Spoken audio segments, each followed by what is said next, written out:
Dominate the game like we supposed to. Dodging all lanes like we supposed to. I just run the play like we supposed to.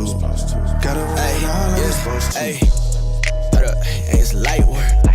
Just looking at the wrist of the ice work. All this shit on me and it bust down. Shock him out the clutch and it bust down. She don't love me, she just want me for the team, I know. At the draw, on the pick, I'm that one lotto. Got that rocket and that power auto. You want air, break the draw, gotta stay on auto. Mad it, all the wins at it. Need a new patty. It's a time cost. Then the bag ain't free like it's MK. I got that new kick gang, got that sensei since day. Don't believe us, we just gotta show 'em. Got a whole game prepped up, got 'em like it's loaded. Oh, they got it backwards like it's Yoda. On track, got speed, it's a locomotive, ay. Dominate the game like we supposed to. Dodging all lanes like we supposed to. I just run the play like we supposed to. Gotta win it all like we supposed to. Dominate the game like we supposed to. Dodging all lanes like we supposed to. I just run the play like we supposed to. Gotta win it all like we supposed to. Dominate the game like we supposed to. I'm just staying in my lane and I'm supposed to. Be 100 ain't a thing, I ain't checking for no lames. Only gang with the dudes that I'm close to. I don't ride a wave, I just float through. Drawing up the plays like a coach do. Come against the team, better pray like the Pope do. Cause we'll turn your little beef into tofu. We tryna rise to the top. Real recognize you ain't squad, you the op. Drip on wall paint, feeling like the greats. Appetite jumping and you looking like a plate. Team on 3, no fail when we break. Lombardi is the only L's that we take. Tap the pylon, then we all celebrate. Then it's back to the huddle, time to cook another play. Dominate the game like we supposed to. Dodging all lanes like we supposed to. I just run the play like we supposed to. Gotta win it all like we supposed to. Dominate the game like we supposed to. Dodging all lanes like we supposed to. I just run the play like we supposed to.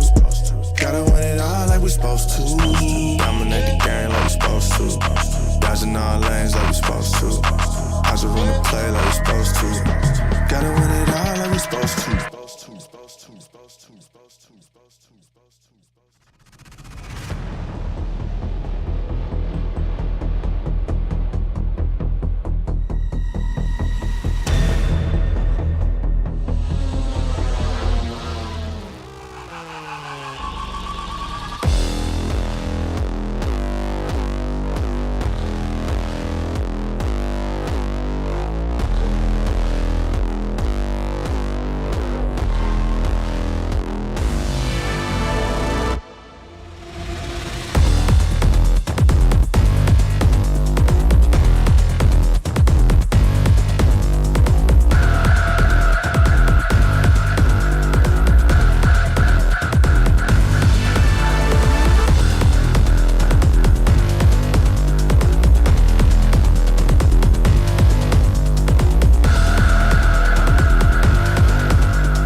run it, run it, yeah, run it, run it, run it, yeah.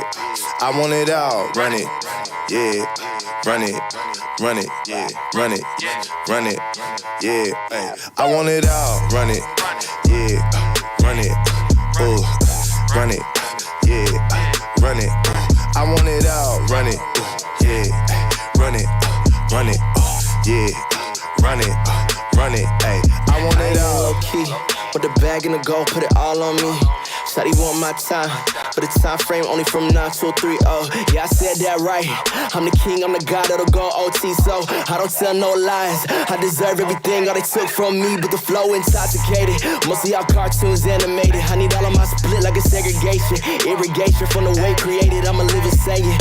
Relocated, flights and chases while I'm out of state. You know I catch a check, so you should see the statement. I'm the bank, but I'ma need the payment, so I want it. I want it all, run it, run it, yeah. Run it, run it, run it, yeah. I want it all, run it, yeah. Run it, run it, yeah. Run it, run it, yeah. Ay. I want it all, run it, yeah. Run it, ooh, run it, yeah. Run it, I want it all, run it, yeah. Run it, yeah. Run it, ay. I want it all. Send me the play. I want the smoke hit the track like a train. I just want all of it, not just a part of it. I got no time for beginners and starter kits. I don't do drama, I got no time for arguments. Either you taking away a deposit, and either you leading by reading or following. Get back in line when I'm ready, I'll call you. And at some point, yeah, all this work gon' pay off. I gotta get to this money, and that's for the family. I get on this off. Some of y'all just think I'm a new fella. She'll get up on this new level. They'll never give me two. Sell it, I'm a cool, she like that cool sweater. Yeah. I want it all, run it, run it, yeah. Run it, run it, run it, yeah. I want it all, run it, yeah. Run it, run it, run it, run it, yeah. Ay. I want it all, run it, yeah. Run it, ooh, run it, yeah. Run it, ooh. I want it all, run it, yeah. Run it, yeah. Run it, ayy. I want it all, run it.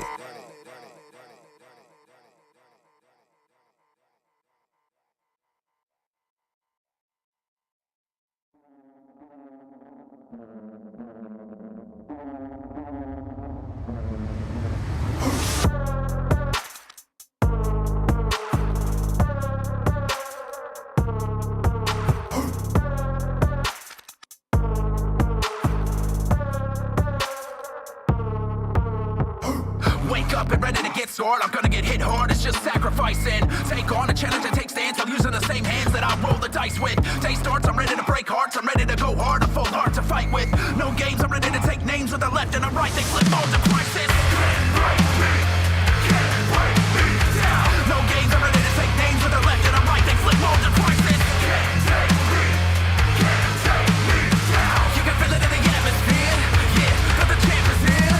Can't break me. No games, I'm ready to take names with the left and the right. They flip modes and crisis. Can't take me down. You can feel it in the atmosphere, yeah, but the champ is here.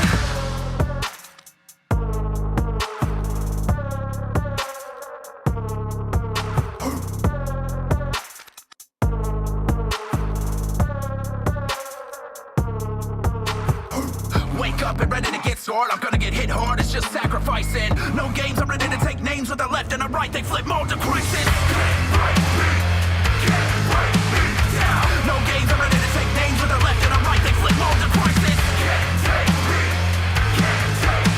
down. You can feel it in the atmosphere, yeah, but the champ is here. Can't break me down. No games, I'm ready to take names with the left and the right. They flip modes and crisis. Can't take me down. You can feel it in the atmosphere, yeah, but the champ is here.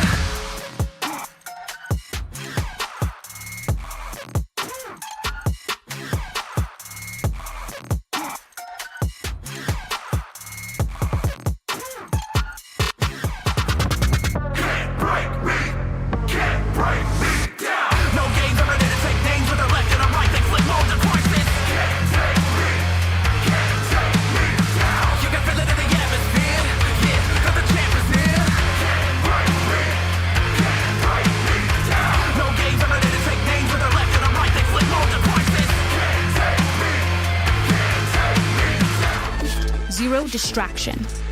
Zero doubt. Zero opposition.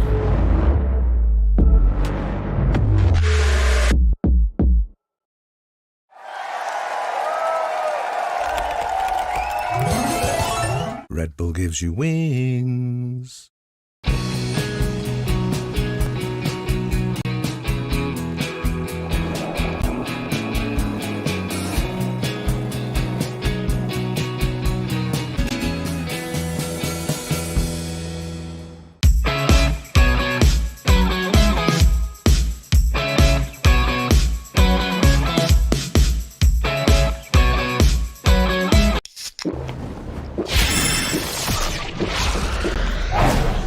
Red Bull gives you wings.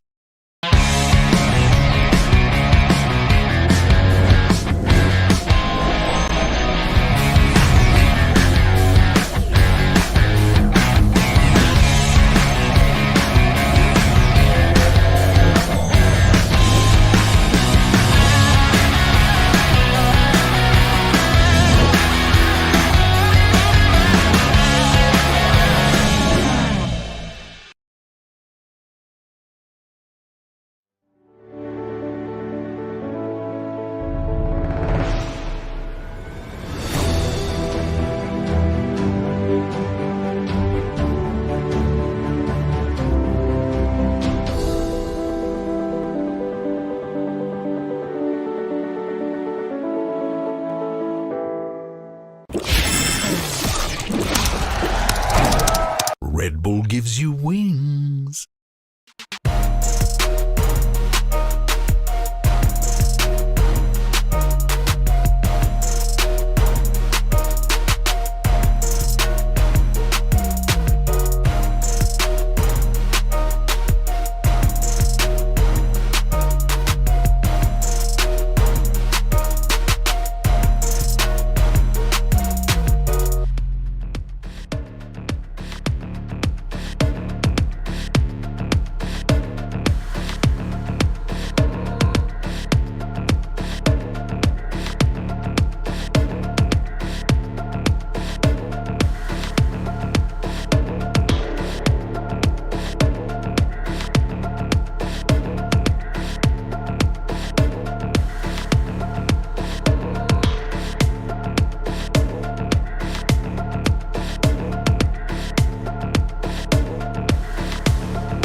Mga kababayan, nailabas nyo na ba lahat para sa Team Secret kahapon?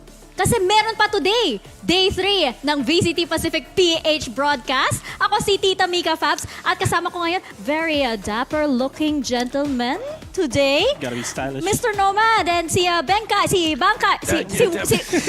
Wolfcasts. Hi. Nandito na naman tayo sa isang biased, joke lang, hindi pala. Semi-biased cast. Semi lang. 50-50 lang Oo. kasi 50% Filipino team kaya doon tayo mag-focus dito. Pero it's time to be very patriotic for these guys. O yun nga, 'di ba? So may konting bias pa na ibibigay dito sa match natin ngayon. At syempre, Benkai, congrats sa match nyo kahapon. Very good job. Thank you so much. We worked hard for it. We made sure that we have our good chemistry. We executed properly. That's why we won the game. O, di ba? Kakasimula lang, may interview na. May interview na tayo, di ba? So, ayun nga, nakita natin kahapon, di ba, yung Paper Rex versus Right. Detonation. And actually, very impressed ako with what Detonation had to offer, especially since yung dinidiscuss natin dito sa panel is yung Japan teams, medyo nahihirapan sila. Pero Detonation was very, very interesting to watch. Yeah, alam natin na stacked the odds are stacked against Detonation. Lalo na sa history, Paper Rex is the more experienced team. Mas malakas din yung mga players nila like on paper. But we saw dun sa Lotus map na mas prepared sila. Even yung Paper Rex, sila mismo nagsabi sa post-game interview na parang handa eh. May mga traps na sila set up sa A site and C site doon sa Lotus. Kaya nga naman dun sa parang pick, dun sa map pick ng DFM eh, dun sila halos manalo versus sa Paper Rex. At hindi po ako yan. Comments Just to be sure ako lang. Ito last question for si Bangkay. Okay. Ano ba yung totoong comment mo sa bagong jerseys ng Paper Rex? I think nakakainis lang na bakit wala pa ako. I don't know why it was delayed sa akin. Hindi pa na-delayed shipping. So Shipping. I want Na-delay it. sa Korea. Na-delay sa Korea. Na-delay sa Korea. I need it! Give it to me! Yun lang. Pero ayun nga, Nobad, we did see that Paper Rex definitely still one of the top teams dito sa Pacific. And mukhang we haven't seen yet yung parang all of their cards, syempre. Parang first match pa lang, tas yung Paper Rex, alam naman natin, marami pa silang strategies. Yeah, I mean, Paper Rex on Paper Rex is definitely... Paper Rex on paper talaga, they have a lot of strategies, even for when yung Southeast Asia talaga naglalaban-laban, especially when if anything, yung kalaban nila yung back then Brent Esports will Team Secret, or whenever they're playing within the MYSG region, they've always come up with crazy strats. Especially during the first Masters na nandun sila, they came up with a couple of stats that got them that deep run sa Masters. And it's not rare for them to see na may tinatago pa silang strats. For the lack of a better word na lang talaga. Marami pa silang tinatago talaga. Pero excited na nga ako kasi feeling ko nga sila yung magiging first team to use the Gecko, which is viable by the way. Na yung parang yung teams lang ayaw lang muna ilabas yung Gecko plays just yet kasi maaga pa week 1 pa lang Pero I have a feeling na PaperX, they really do have something planned for this. Dahil si Benkay na nga ang nagsabi sa isang interview sa may Zoom meta daw sila. Yeah. Sino pa kaya ang kasama sa Zoom meta, di ba? It's a Sky, it's a Gecko, it's a Fade, and that's basically it. Killjoy. Si Killjoy, technically manok yung turret Tama ka. May buhay daw yung turret, di ba? Sabi nga ng The Mods, Moira de la Turret. Ay, talaga? Oo. O si Joel Turret. Si Joel Turret, di ba? Pwede naman. Meron tayong both sides of the coin. Tama. May 2 genders at least. Yeah. So, ayun nga, di ba? Yung parang yung Gecko hindi pa lumalabas dito. Will we see it today? I don't think so. I doubt na ipupull off ng Gen.G na ilalabas na yung Gecko. Even more so for RRQ. I don't think na they'll bring it out kasi they're more standard pa. As long as there's no strategies coming up for Gecko na pwede nilang, hindi kopyahin, pero to build upon wala tayong makita ng Gecko. Probably next weekend. Baka makakita tayo ng Gecko plays. Pero for this, no. None at all. Pero ako kasi, yung parang feeling ko yung Team Secret din. Baka gusto nila ipalabas na yung Gecko. Feeling ko kasi adventurous naman yung mga Team Secret as na nakita natin kahapon na sobrang ganda na pinakita nila against Talon, diba? 2-1.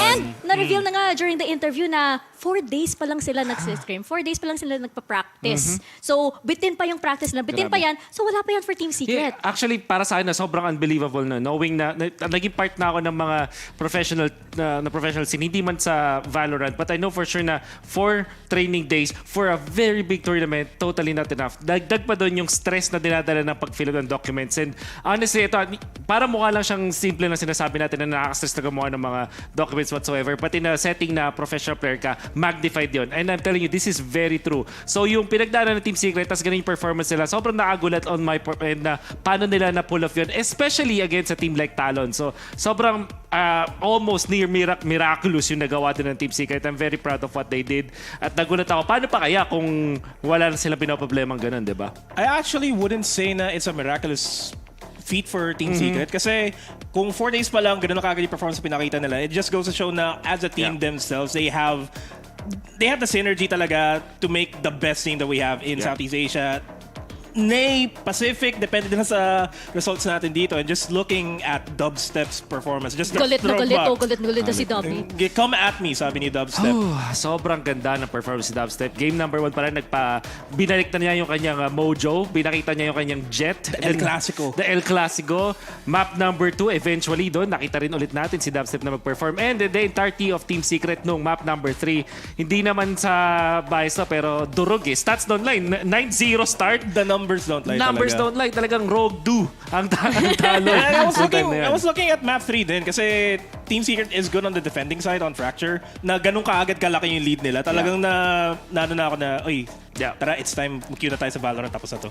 Tsaka ang interesting din kasi nakita din natin yung lahat ng mga, yung roster shuffles ng Talon and then yung role swaps ng Team Secret, di ba? Yung Talon nakita natin na minsan sila swap out si Jit Boys, sila swap out si Garnet, they put in Patifan, they put in Sushi Boys, they swap out Sushi Boys. Tapos sa side ng Team Secret, nakita din natin yung versatility ni Dubstep, di ba? He started out with the Jet, El Clasico, happy siya, back on the Jet, tapos naging Killjoy siya, and then we saw also in Lock-In na kaya din niya mag-Astra. So, I'm just wondering kung parang ano pa ba yung pinaplano ng Team Secret now that umiikot pala yung roles dito? Yeah, I mean, ever since Dispenser left Team Secret, I had the feeling that Dubstep is eventually going to pick up the slack from what he left. Kasi when they picked up Jeremy, that is a solid duelist that they picked up last year. And then they got Envy, they got Envy into the fray, they got Lenny that we haven't seen play yet.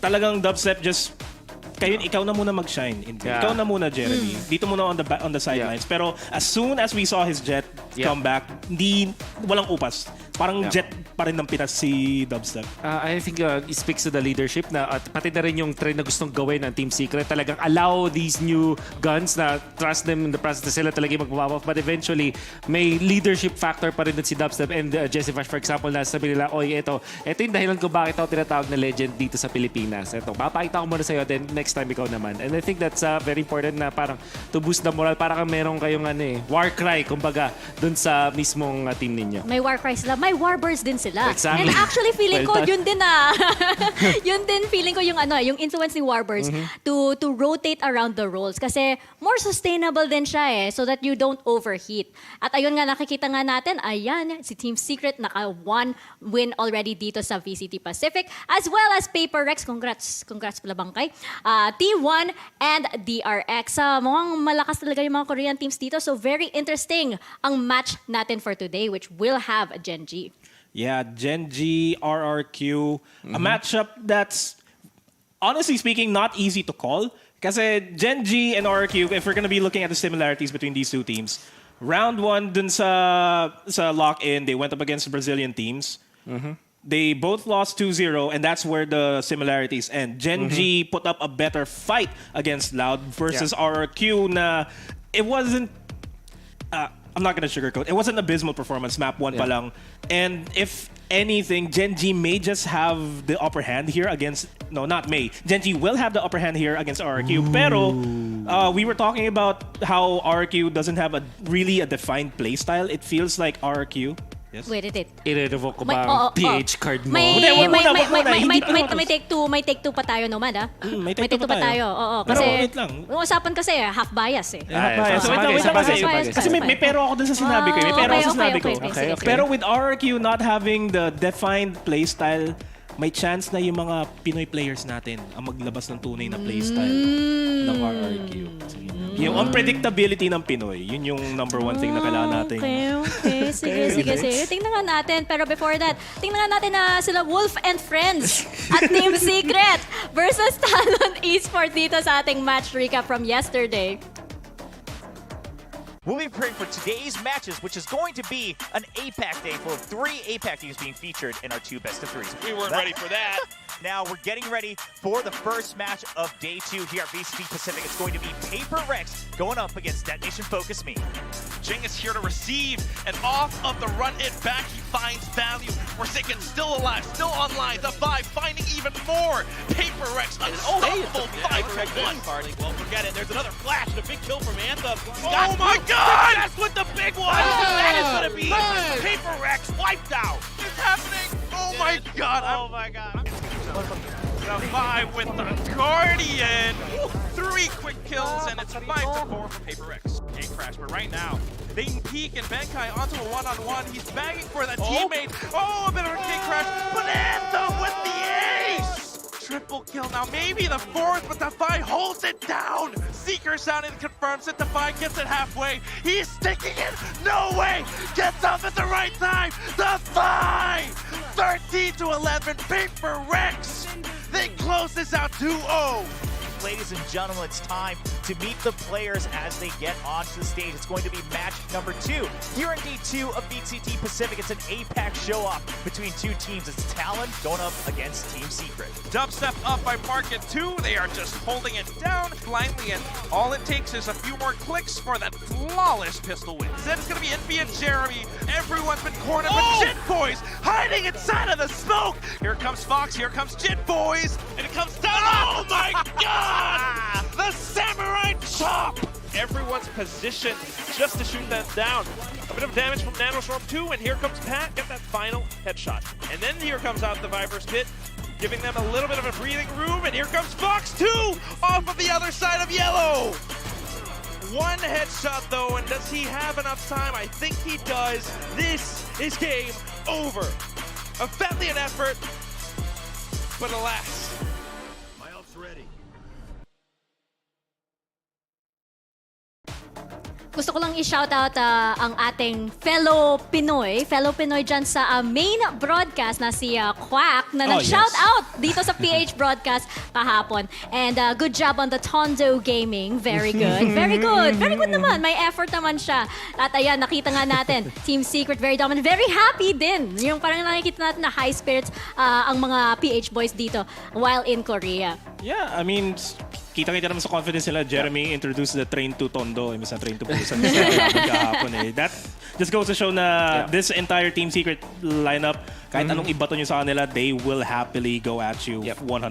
Second, watching dun sa, lalo sa map number 3, which was Fracture, napaka one-sided for Team Secret dahil dang sa sobrang handa sila. I think kahit yung mga mini-battles na nakikita natin, how they isolate people on site, how they dissect it gamit yung mga utilities nila, it looks like they were really prepared on the attacker, pati din sa defender. Pag pinanood mo ulit, para magtataka, talon ba talaga yung nakatapat nila? Kasi para talagang binata talaga nila dun sa map number 3 and really a lot of potential pa rin talaga for Team Secret and hindi na natin kailangan maging bias, parang automatic na din talaga dahil sa lakas nila na pinakita kahapon. Yun na nga pero kailangan pa rin natin maging bias dahil hindi pa tapos ang trabaho natin mga kababayan. May RRQ pa tayo versus Gen.G today. Our only match for today and medyo nabanggit mo nga Nomad na parang okay, tone down muna natin yung yung bias ako sa real talk muna na medyo yung Gen.G definitely has the experience. Yes. RRQ, they also have a lot of experience pero parang nangangapa pa sila dito, especially with their chemistry, with their roles. We saw sa VCT Lock-In na nahirapan talaga sila against Loud, which granted, world champions naman ang Loud, but still. Yeah, Gen.G, they, individually speaking, they have the capabilities to really come out on top versus RRQ. And I think the only problem that RRQ has in this matchup is mixed yung team, like half Filipino, half Indonesian. Aside from the fact na yung coach nila is actually going to be has already worked with Tebotol, actually not Tebotol, Xfero. I'm sorry, Xfero. The artist formerly known as Tebotol. They've already worked with the Indonesian players. For the Filipino players, that's a big question mark. Yan na nga. And speaking of the artist formerly known as Tebotol, check out this interview with Xfero. I want to be remembered as a smart and disciplined player. What I mean by discipline thing is you don't overpick, you don't pick by your ego and something like that. There's only few people from Indonesia, from my country, that play in the league. That's why it's motivated me to be better at the game.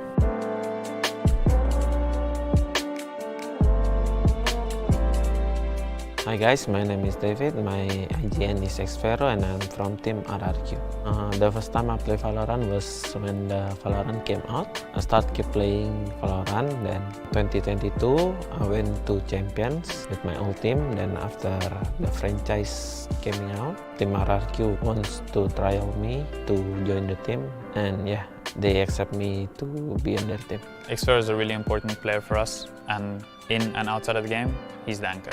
He plays two different roles for the team. One is the controller role and the other one is the initiator role. And he performs both of them really well, where it is a different in play style for him. Sometimes on the different roles can be a little bit harder, but once he gets into the mood and gets into the right mindset of playing that role, he does have the aggressive side to him. I'm a controller. I like to play inside my smoke. Sometimes when I think the enemy will not expect me there, I'm gonna go out from my smoke, then kill the enemy. Clearly, he's going to be this player who can help kind of be the second line of attack and second line of defense, both on either side of any round.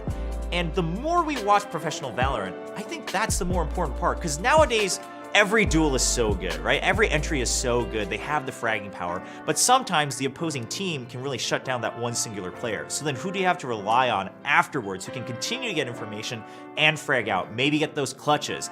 We talk about, other controller players who have such good clutch percentages. Xfero has to be that guy, and the potential is there. His aim's good. Just if they can really work together as a team now, I think that'll make him shine even more. Usually in game, I just talk to my teammate because I'm in the behind. I can see the whole map, so like careful something might be here or someone might be there. Even going up against some of the toughest competition we saw at Champions, him leading the team to be able to take a map off of Optic, the team that ended up going into the grand finals and losing to Loud, dropping nearly 30 kills against them on that game versus Breeze and taking it into overtime. He's an incredible player in his own right, one of the best lurkers that I have seen across the board. I think that if he can rally these young rookies alongside him and Flipshider, the other veteran on RQ, that they could absolutely start climbing the standings in Pacific. Yeah, against the Optic, the one he dropped 37. At that time, I think I was rotating from B to A in Breeze. I'm not sure how he got a kill, but he got like 4 kills, and then after that, yeah. Over the forwards, the backside controller was trying to be taken, and what a flick of the I wrist. just see the highlight, and then it's quite insane that he just killed everybody on A side. I feel proud because it's the first time I joined the highest league like this, the franchise thing, and then I just feel proud with myself. I want to show everyone that our team is gonna be more structured this league, and we're gonna show everyone that we are capable of to win this league.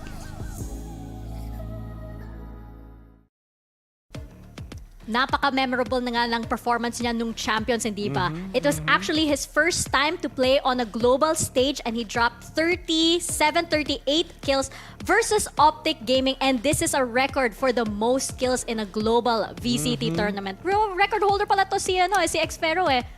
On a controller. On a controller. He's not the duelist. He's not the one making the flashy plays na makikita mo typically sa highlights. He's the smooth criminal na nire-rely on ng RQ talaga heavily in this matchup. Sakto din sabi niya, he wants to be remembered as a player na hindi nag-ego pick, na kung sakaling may contest siya in duels, mas uunahin niya yung smart and disciplined take. Parang yun yung gusto niya maalala sa kanya. And napaka-evident naman nun sa performance in Champions. Meron daw yun, iba na kwento. Bigla na lang, out of nowhere, naubos na daw niya yung Optic.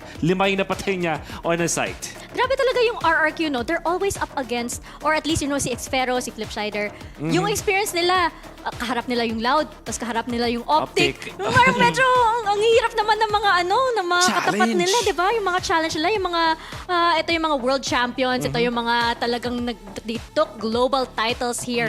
And then first day ng RRQ dito, they will now go up against Gen.G. Very interesting din yung Gen.G na to, kasi I dubbed them as parang Suicide Squad ng Korea para sa akin.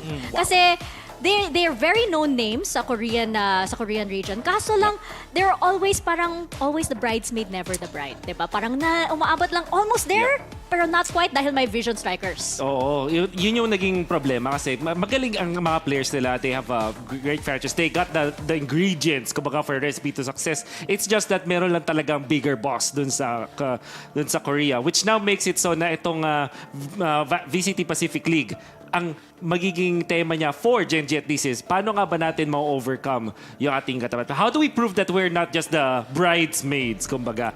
And they do have the ingredients, like I said. It will take a lot of time, and fortunately for them, this is a league system. Ang dami nilang ways to kind of prove that. But for now, as it stands, alam natin na parang sila talaga yung bridesmaid nga kung titignan natin sa Korea. They have the ingredients, but you just gotta let them cook. Ngayon nakita natin sa lineup nila ngayon. They got GodDead, which is a recent acquisition nila going into VCT Pacific, and I feel like GodDead is gonna be, not gonna be the chef, pero gonna be the sous chef na tutulungan yung main chef nila na si Meteor, na si King, to help them really bring out the potential of Gen.G to be second best or even the best if they are able to surpass DRX in this entire league.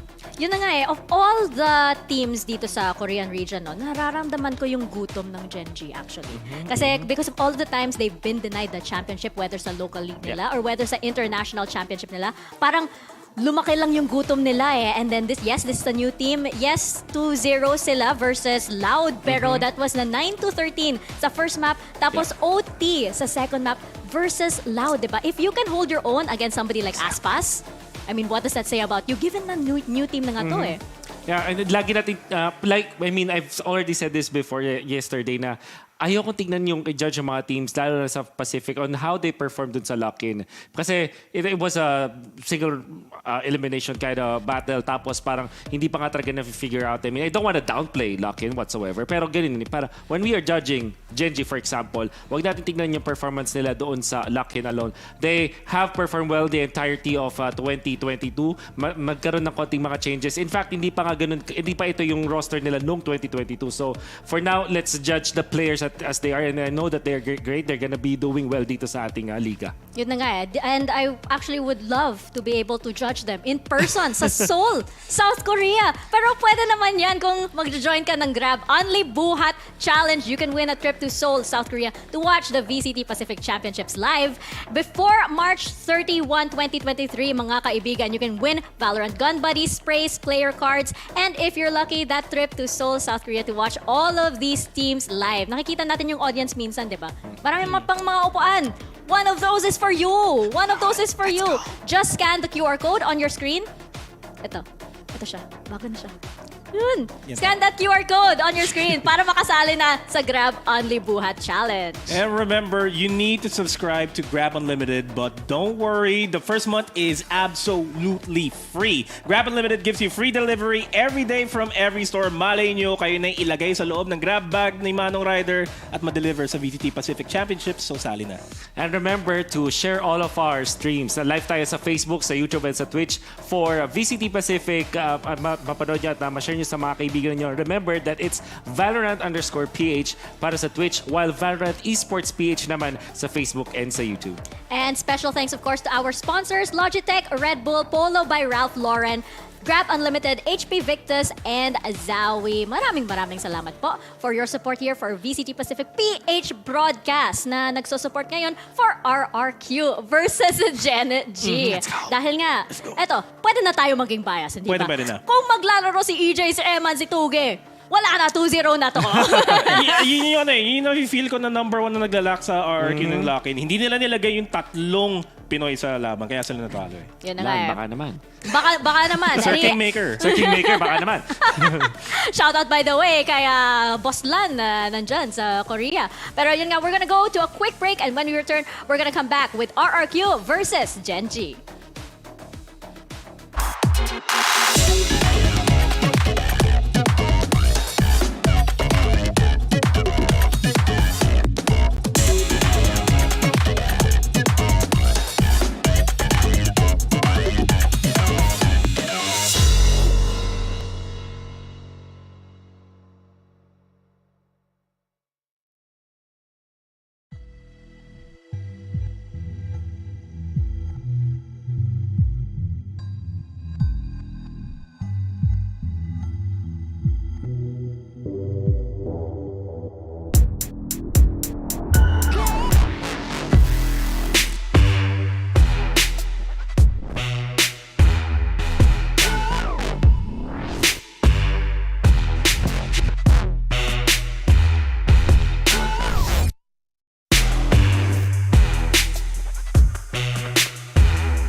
Welcome back sa PH broadcast ng VCT Pacific. You are here on the panel with Mimika Fabs, with Wolf, and with Nomad. At magsisimula na ang RRQ versus Gen.G. Let's head on over to the stage to meet our teams dito sa stage. Wolf, nakikita mo yung stage, di ba? Medyo malayo, pero malamig yung aircon dito sa Korea. Oo nga. Sobrang lamig.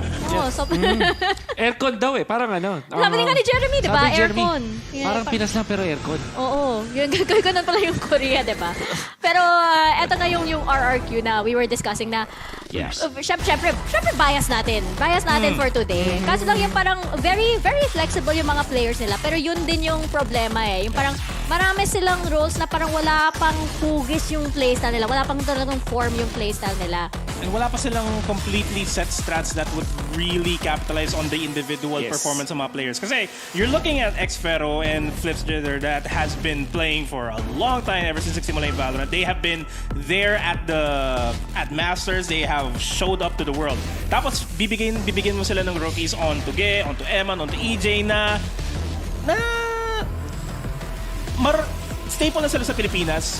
Internationally, this is, I think, ito yung talagang first outing nila internationally. So, the nervousness is there, the way that they're vibing with each other, I'm pretty sure it's going to be worked on sa buong liga natin ngayon.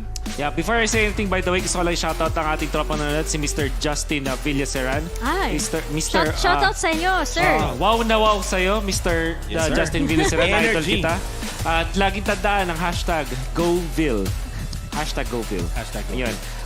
To add to what you just said, RQ, tingin ko, huwag natin i-judge yung performance nila dun sa super-duper international stage. But I guess, di natin pwede kalimutan yung players nila was the top C dun sa, or yung the top player sa Southeast Asia. Dagdagan natin ng ilang mga teams dito sa Pacific, kayang-kaya na makipagbakbakan dito. So maybe we are looking differently dun sa RQ dahil ginajudge natin yung performance nila in big global events.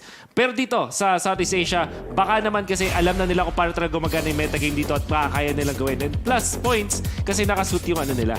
Oh, yung wow. coach nila. Oh, parang kayo lang Parang kayo lang. Importante yun. Importante na nakasuit. Kaso lang, I worry about Gen.G kasi lang they have somebody like King, di ba? Bakit familiar ba si King? Kung naaalala nyo, King was actually on the Vision Striker squad. If you remember, yung Vision Strikers, they were very, very famous for having a record-breaking 104 win streak dito sa VCT in their local leagues and in international tournaments as well combined. Kaso lang, si King, he was part of that roster and when Vision Strikers became DRX, ayun, wala na si King sa roster na yan and he suddenly became this free agent that became part of Gen.G. Tapos, syempre din na parang, this is my record siya on global championships like Masters Berlin, even Champions 2021, and he had a great performance versus Loud at Lock-In. Feeling ko siya talaga yung magiging anchor dito sa team na to. Yeah, I mean, King definitely is going to bring in the experience for Gen.G, which rounds up this mishmash of the second best Korea has to offer. If he can lead the team into victory, well, he will be able to lead the team to victory here unless RRQ, Yeah. Uy, bias. Hindi magagawa ni King. Ang mapabigyan niya ng pag-asa yung Gen.G para manalo. RRQ talaga manalo dito. Kaso lang, Nomad. Parang tama ka kasi nagugulo ako. Kasi, di ba, syempre bias natin yung RRQ kasi may Pinoy dyan. Kaso lang, may TS din sa Gen.G May TS sa Gen.G. Tapos may secret sa Gen.G. Doble. Mahirap maging bias. Mahirap maging bias sa ganito panahon. Hindi ba bias natin yung secret? Ay, yung secret na sa Gen.G. Huwag kayong malilito. Basta tandaan nyo lang, hindi letter G sa titingin nyo, RRQ. Yan, madali lang tandaan guys. Ang kailangan nating bayasan ngayon, RRQ. At nandyan syempre ang ating idol. Ito, sorry pero sasabihin ko talaga dito yung super-duper tropa ko, si Kingmaker. The manager. Sir Lan. Napakatagal na sa eksena. Alam na niya yung kailangan niyang gawin. He knows what he's doing and I'm sure na dito sa international stage, he's gonna rally up the boys. Siya yung successful. Siya yung seventh man. Exactly. The Kingmaker. Laban tayo dyan. Pag lumabas na si Kingmaker, alam nyo na. Alam nyo It na. means business talaga.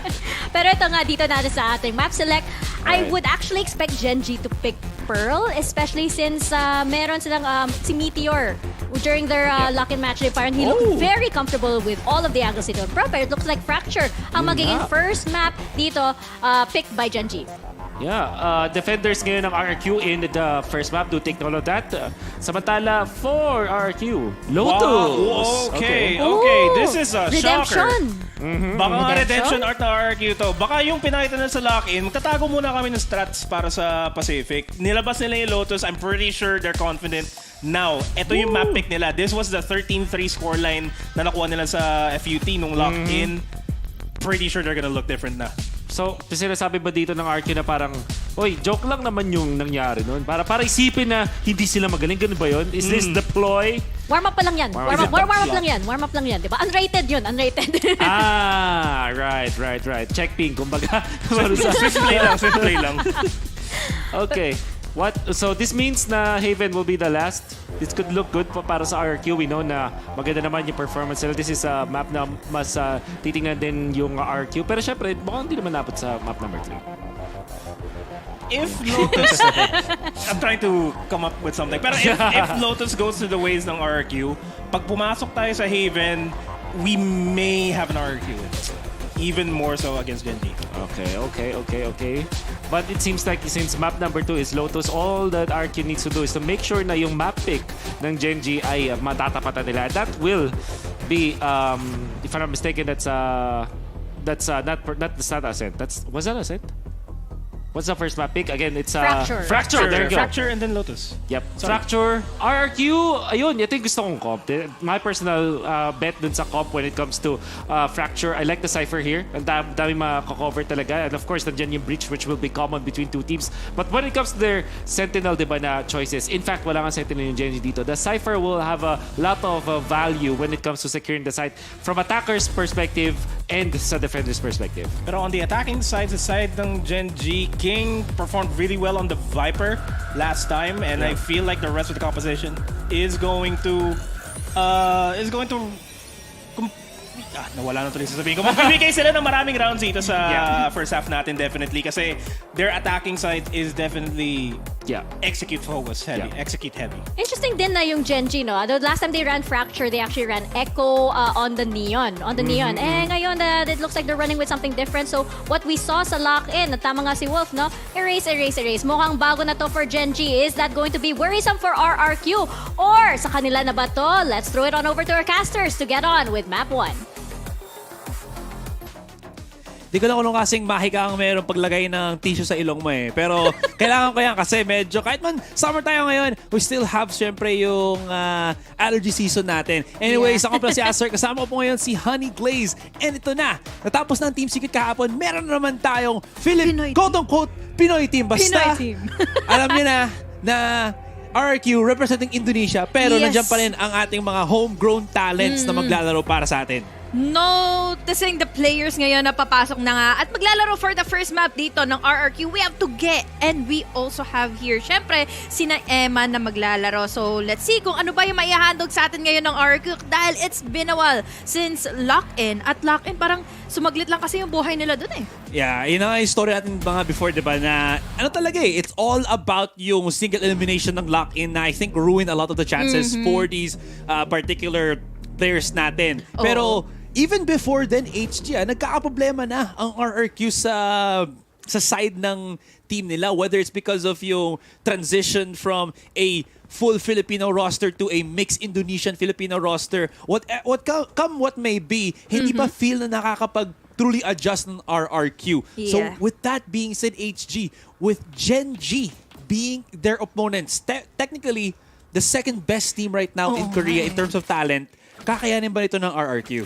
Medyo nakakapangkilabot talaga na makita muli dito sina Meteor and then there's King. So there's a lot to give forward dito sa ating table ngayon for the side of RRQ, and then there's Gen.G. But Gen.G, I'm excited to see them on the attack. Lalo na dito here in Fracture dahil ngayon, medyo nakastack up dito ang RRQ. Buti na lang din dahil syempre sila Lemon nakapitas kaagad ng dalawa. All the way sa A main na yon. And look at this quick stack agad para sa RRQ on the A site. That's gonna net the rotation immediately from Gen.G to go all the way to the B site. Pero syempre, RRQ, Sniffs it out, times it out perfectly. Kita mo agad si Tuge and the rest of the team ng RRQ right now, hearing the footsteps and hearing yung quick transition ng Gen.G. Oh, nandun na kasi yung mga umuulan ng mga utilities to clear out every corner. Pero ngayon, nakikita naman natin yung utility na naman. Give it to us by Lemimore here in B. He has a camera up top pero hindi niya pa ito ginagamit para hindi nila ito malocate. Para kung sakali umabot sila dito ng postman, maabutan nila dito. Positioning coming in from Gen.G and EJ together with Lemimore creating an opening indeed. Para sa side nga ng RRQ, TS for a trade. Good enough, but then yung mga straight naman dito nila Visitor is na nandun para mapigilan din naman dito ang Gen.G. Sayang kasi naunahan sila dito with 2K. Great defense dito para kay Elmimore to snuff out agad yung quick two-pronged attack ng Gen.G. Also, you already saw yung aggressive A main push nila, but Elmimore shrugs it off with a great little pick on the corner. And tingnan mo yan, even if King was able to check out that immediate angle, ang bilis ng reaction time dito ni Elmimore. So, with that, numbers advantage agad, and RRQ off to a great start. Yeah, definitely is. Was a great start para sa RRQ dahil ngayon, Lemimore with a 3K for just that round. Gives him an open opportunity para na nga dito maging impact and a pressure laban sa Gen.G. They are trying to make an entry happen pero magiging hesitant sila dahil ngayon Lemimore na naman ang katapat nila with 2K with just a Bulldog. That is no answer para sa side na nga ngayon ng Gen.G. And will they be able to make an entry happen? Yeah, giving Elmimore, quick charges nung sa kanyang neural theft. This is obviously kung ano yung gusto yung makuha din, HG. And because of that, they can just choose, again, na hindi kailangan i-push aggressive ito. Cypher nila, he still has all of his utilities. He has the camera for the bit of information. Kita mo na medyo tinatap siya dito ng Gen.G, trying to isolate the corners, trying to isolate the fight. Pero syempre, Elmimore, not alone dito sa B-side. Has to get flip-sider or flip-sitter, excuse me. And now Gen.G medyo naubusan na ng option sa B-side. So quick rotation to A, but this is where they have to deal naman with EJ who still has full utility. Ganda ng pwesto dito ni EJ at hindi talaga pinagbibigyan dito ang pag-entry na nga ng Gen.G. We have King already trying to make an entry happen or trying to clear out every corner. Pero ngayon, with the smokes given, mukhang sila pa talaga dito ang maho-hold off. We have them going in with the sprays. Tatalon dito, lulundag. Sinagad dead. Pero magiging safe ba siya dito to plant in the spike? Nandun yung con. Nandito naman si EJ for a spray. But TS making a remarkable play against 2K3. Pero ngayon, nandito rin naman si Tuge to cancel him out. Really nice of an answer para sa side ng Gen.G. Bakit? Dahil meron silang naging objective dito to take 3 players from RRQ. Bangklase talaga ang IGL ng Gen.G. Gamit ang kanyang sheriff. Immediate 3K para sa kanya dito.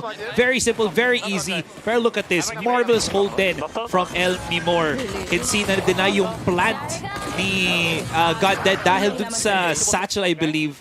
Yung first plant na si Tuge pa, ano siya, ipinarito or inihaw gamit yung molly. Wala tuloy siyang kawala eh. But now, finally, it's the buy round na for Gen.G. Save naman dito para sa RRQ para naman magbaka sakali on the next buys. We have them try to be really careful upon taking their steps forward dahil again, Lemimore with a really big of an anchor, big of a pillar dito para sa RRQ. Parang magiging mamomblema ko kung paano ka makakasagot dito kaagad to make an entry to try and even shake up the defense here for RRQ. But RRQ, pinupush na kaagad nila dito yung kanilang boundaries to make sure na magbaback away lang dito ang Gen.G.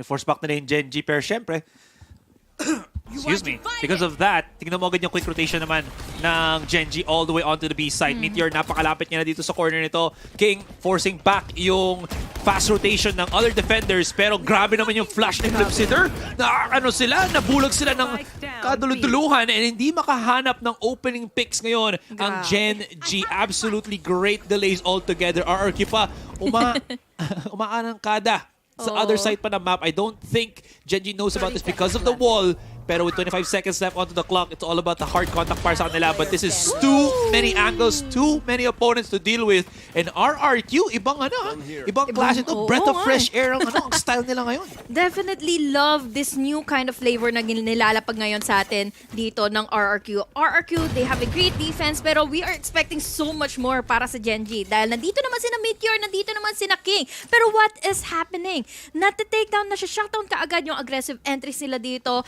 para para lang makatapat dito si Lemimore. And Lemimore is already fragging up to 6-2 KDA. So, ang laking bagay na nito dahil syempre, every site na papanindigan dito ngayon ni Lemimore gives them a lot of shivers kung kakayanin ba nila dito makipag-duel, kung kakayanin ba nila ditong makakuha ng magandang pick-up. But as the questions going forward, walang pera ngayon ang Gen.G. Will they be making another entry happen dito sa B-side? Medyo hirap ngayon ng Gen.G sa kung gaano kalinis ang pag-take dito. Elmimore, bulag na bulag. That's what Meteor was looking for, waiting for dito as they immediately waterfall sa B site. Flipsetter, okay, does have Flashpoint, waiting for the rotation coming in onto Arcade from his teammates. 3 versus 4. Itong aggressive, weak buy ng Gen.G starting to pay off. But here comes the rest of the RRQ squad. Tamang-tama ka na mag-push out. Ganda ng pag-clear out ni Flipsetter dito sa gilid-gilid. Look at this, he's trying to bait out si Meteor, pero nakapag 2v1 pa sila. EJ finally gets the punish though. 2 versus 2. Weaker weapons on the Gen.G players. Needs to hit the shot. Unfortunately not. Coming into the corner. Pero teka, this is planted for open. Napapaisip pa sila kung saan nakatago si TS. Hindi si Gen.G, si Gen.G TS yan. Kailangan niya matamaan! Oh my God! Yung headshot! And now, alam niya, Xfero just needs to hit it. But good timing, good peaks, and good pressure with the Hunt. Si Xfero ito na talaga maaasahan mo pagdating doon sa latter stages or latter parts of that round. Siya yung magka-clutch, siya yung makakakuha ng final kill even though ang daming na unahan dito when it comes to the duel sa RRQ laban sa Gen.G. Even though that was just a save round, nakita mo naman that they still have an eco coming. But still, a good try para sa side ng Gen.G. Close enough for them to clutch it out and finally get that round. Pero ang naging problema kasi dito is just the utility setup. Back and forth na nagkikipagsagutan dito ang RRQ to mahirapan sila makakuha ng pasok, makakuha ng entry. So now, Gen.G with the buys, makakakuha na ba sila dito finally ng round?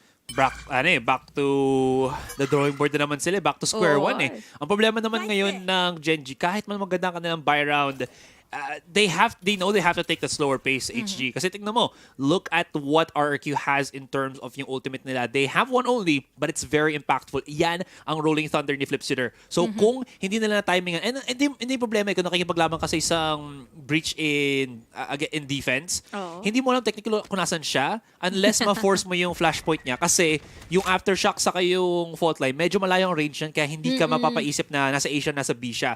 So with that being said, there's a gamble na kailangan i-roll yun ng dice talaga dito ang Gen.G. And mukhang ang gamble nila will be the A side. This might get a little bit risky kasi the setup for Elmimore is there sa A.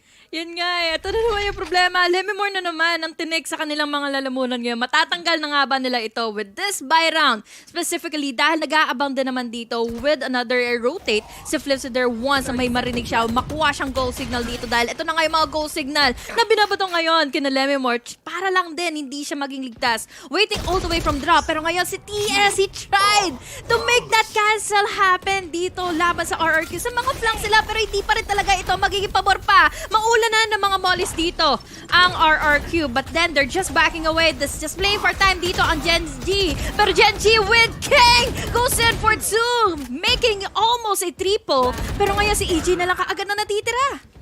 Nakikipagduelo pa dito si EJ sa A-main. He was able to do so much damage. Already great flash! Coming in from A-main! Grabe ka naman, got dead! Oh my G! Okay, hindi na kailangan ni Echo mag-flash para sa sarili niya. Meron siyang Brody. Dude pare Chong na KO. Sa himpapawid na magbabato ng flash para sa kanya. Ano masabi ni God Dead sa kanya? Ano? I got you, homie. Grabe. Maala Konya Bros. I got you, homie, Perry. I got you, homie. Huwag ka mag-take it, bro. Kahit mo nasa kanya corner ng A-main, I got you, Perry. Paala sa'yo, man. Yan, tama yan. Oo, totoo nga. Ganda na flash mo, pare. Kailangan i-translate kasi sabi nila, di ba? Dubbing. Dubbing. Ano? Bakit ganun kahapon? Wala sa kanilang tech phone. Kalma. Baka lang naman, mabilisan lang yan. Pumasok sa stage. Yeah. Baka sabi ni EJ, ba't ako na flash? Nandun siya sa gilid pero yung flash ang galing sa kaliwa. No, kidding. Akala niya siguro flash coming from that breach. Pero iba yung kulay ng flash eh. Yung pala yun, fun fact guys. Pag puro kalaban nyo is initiator, tapos sa flash kayo, tignan nyo yung kulay ng flash. Kung blue, si Yoru, kung green si Sky, kung red-orange si Phoenix. Hindi ko lang kung yung kay KO eh. I think kay KO ata parang Parang white eh, teal? no? Teal white? Oo, Yeah. parang ganun, no? Sino pa ba? Si Gecko kasi ano eh, ganun. Parang ang anuhan, nilugi. Na ano, ayun yung ano, yun yung tipo ng flash na hindi mo maiiwasan or kahit i-quick na pick mo siya away, diba? True lang. Oh, I'm excited to see Gecko. Parang i-cheer natin every time na pagpasok ni Wingman para makapag-plan, makapag-defuse. PRX, hindi sila nag-Gecko kahapon, no? No. Parang hindi ko tanda nag-Gecko sila. Alam ko nag-Yoru si Forsaken nung nag-Lotus siya. Pero we've seen that. Alam ko yun yung ginawa din nila beforehand eh. Yeah. That being said, Yoru on the Lotus, no? it makes sense. Kasi again, There's a lot of crazy angles din eh. Lots of crazy angles. Great position para fake TP ka, real TP ka. It gives a lot of options para kay Forsaken to be as wily as he can be. And yung playstyle talaga na napaka-obvious para sa kanya eh. Yeah. Well, this is Gen.G. And expect pa naman natin dito, no, sa lahat ng mga nagiging predictions na binibigay sa atin forward ng ibang mga casters, ng ibang mga kasama dito here sa ating mga talents, they're expecting Gen.G para makapagwala dito in our game, in our series. Yun, mabilis lang pala. Sila King and Meteor. Yun nga, buti nga mabilis na lang dito sa Hindi dalawa. mo ba kung bakit nahihirapan ngayon Gen.G, hindi sila makahinga kasi may nakatusok sa ilong nila. Ayun pala ang debuff nila. may tusok ilong debuff. Tusok ilong debuff. Yung Akala ko yung something na parang pampatanggal ng ng uhog. sipon, ganyan. Sipon lang! Sorry, you hog. Uy! English naman. Okay. Okay. May pera pa rin ang RRQ. They have even bigger ultimates na. Meron tayong Rolling Thunder. Meron tayong emo Rolling Thunder. Tapos meron pa tayong Showstopper. So, apakaganda. I mean, they can take this as very far back as they would want. Pero look at this HG. Ang kulit. Yeah, kung tama nakita mo sa minimap, nakapag-push na si paring Xfero, EJ. si Tebotol, saka si EJ dun sa spawn ng Gen.G. Kaya basang-basa ito ng RRQ ngayon kung anong ginagawa na kalokohan ng Gen.G. Pero Gen.G, syempre, isipin nila na baka magkamali sila kasi kung kinomit nila to, baka ma-flux sila sa B-main. Pero this couldn't be too bad naman kasi if they can get that tower control, might actually be something worthwhile para sa Gen.G. Kung sakali mang hindi maging pabor dito yung mga duels kay Lemimore, it can be really bad for them pagdating sa kanilang retake. At yun na nga ang mangyayari. Hindi na nila may utilize sa maigi dito yung mga utilities ni Lemimore and Tuge. Napakabilis ng mga pick-off nila dito. Big entry at alam na nila na ng mga nangyayari dito for RRQ with the previous round, with the flanks of RRQ, with EJ and si Xfero. Nabasa na nila kahit papaano. 2 more rounds, equal na tayo, 4-4. Kung sakali man na mapatuloy dito ang momentum ni Gen.G. Kasi ito nagkakamali, HG, yung smoke ng Astra nilagay ni TS dun sa B-main. So alam niya na may possibility na, guys, baka alam niya na kuha na yung control ng spawn natin. Kaya nga, nakita ko rin yun. Parang ay flip sila, nagkamali ko dyan ng onte. Pero good use of utility. Tapos, yun nangyari pa dito, si Elmimore na na double bypass siya. Dalawa nag-push na against. Nasakala niya makakuha siya na free kill. Pero may isang naka-laser point sa kanya. I think si Echo ata. Nakaabang sa kanya, tama. Pero tingnan mo, double abangers din ngayon ng RRQ. Timing is key. And look at this. Pero quick trades all together. That is going to be 2 for 2 though. So good pa rin para sa RRQ. Because syempre, pa rin yan, kill for kill. Yeah. Gusto ko yung nag-follow up dito coming from Echo's Blind para mabigyan niya dito ng space si na Meteor to get a kill. Pero syempre, before that, there was the trades. Equal amount of pressure ang maibibigay dito ngayon ng ating mga teams. 3v3. Still no bias na ngayon ang RRQ dahil from the previous ones, natalo nga sila. So now, na-punish na ang RRQ. And RRQ, medyo nagiging shaky na yung kanilang magiging defense dito. Pero let's see how patient Gen.G is sa pagpasok nila dito, mag-try na makakuha ng entry. But still, ang layo pa rin ang pwesto dito ng Fifth Sitter para makakuha ng info, no? At least makikita niya kung nag-rotate sila sa Teka, sino ba yung team na nagka-problema dun sa Teka, hold on. Still, these Nakuha trades niya are pa rin. positive para sa or equal rather para sa RRQ. What I was gonna mention is, Boom Esports yun, di ba yung nahuli dun sa fracture na, Di ba si ano yun?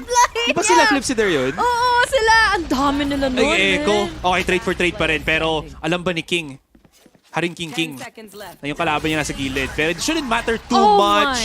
Oh, na-bypass siya. I think he can still actually plant the spike. That aftershock will not connect. He has 1 second barely to plant it down. HG Flipsider, he's taking the risk of looking for his opponent through the pit. Pero syempre, he's taking the damage din. Mali yung angulo ng kanyang tiningnan kanina. So, unfortunately, that is another round. Kahit na kung tutuusin, momentum na ito for RRQ after getting in 4 rounds. Nandito na tayo, nagkakabasahan na para sa side na nga ng Gen.G. It was a really good try though para sa eco round dito ng RRQ with Xfero, double picking all the way from drop. Pero it's still a good amount of execution para naman nandito for Gen.G. And I really like how hindi sila dito nagdalawang isip, nag-hesitate gamitin yung kanilang ultimates dito. Speaking on the Trolling Thunder para ma-deny nila yung plant ng spike dito from King. Sobrang close na yun. I think 2 seconds, diba? Sabi mo? Tama. Very, very few moments to actually make it work. Pero teka lang muna, Elmimore, nakakuha siya ng ng trade HG. So 1 for 1 pa rin siya. Not too bad. Looking at it, actually even better kasi si EJ nakahanap siya ng lurking TS and now the lurk play for RRQ will become more successful. So Gen.G, they're gonna feel pressure. They're gonna have to try pushing in a little bit further. King does get the pick. Alam niya si 2K gonna into the corner. Pero nakuha dito. At nung nagsatchel pa si EJ, nahuli siya ni Godded. Nagkakamali na, nagkakaroon na ng disconnect ang RRQ and they are paying for it as si Xfero, si Tebotol ang matitira. Tebotol, Xfero, what are you going to do now? 42 HP na lang ang natitira sa kanya.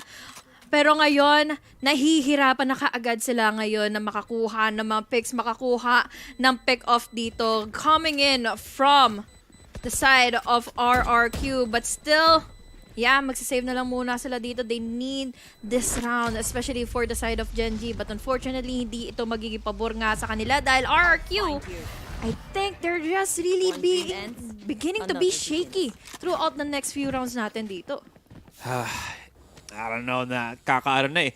Nagsisimula na ngayon ang Gen.G sa parang two-pronged approach nila na may magsusugod agad dito. If he gets a pick, kahit mamatrade siya, okay lang. As long as they have access to the site, yung follow-up ng Gen.G, napakalinis. Tignan mo yan. King, how was he able to get there? Because nahanap nung raise nila yung first pick kay Elmimore. And what's good about that then is, kahit man 1-for-1 trade siya na is kind of good for RRQ, isipin nyo rin na disable lahat ng utility na meron yung Cypher on the site itself. Wala nang tripwires, wala nang camera to be more specific. So, tingnan mo, that flank from RRQ, even though it was good, they had no idea kung saan titingin si EJ dito sa pag-double satchel niya. Ang naging problema dito for RRQ is paulit-ulit yung ginagawa nilang pag-flank. Paulit-ulit yung pagpupush nila dito for the boundary. So now, ina-expect at ina-anticipate na lang sila dito ng Gen.G. So they know where to push, they know where to wait out yung mga heads na magpipick out dito for RRQ. Kaya naman nahirapan na sila. And what I also noticed earlier from that previous round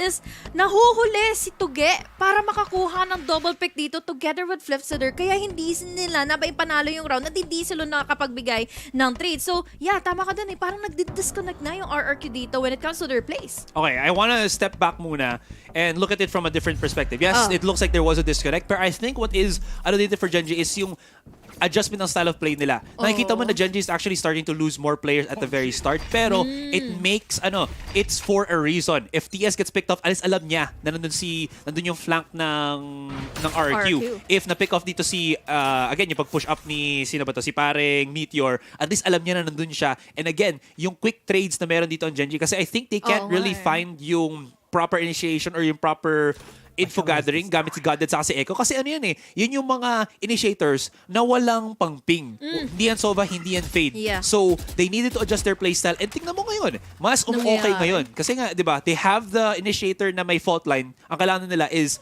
yung entry fragger na may dagdag info.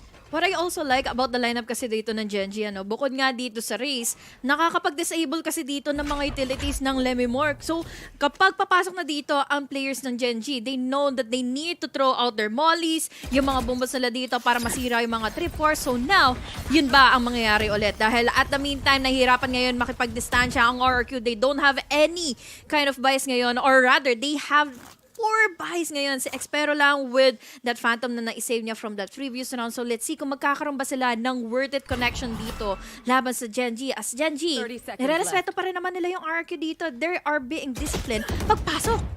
Oh, nakatakas mo si Expero. That's actually perfect para sa kanya. And he hit another shot kay Echo. Expero nga naman, pare. Siyempre, makakuha niya yan. Wall has been utilized. Pero damage be done. 3 versus 5. Where will the plant on the spike be? 2F ang mangyayari dito.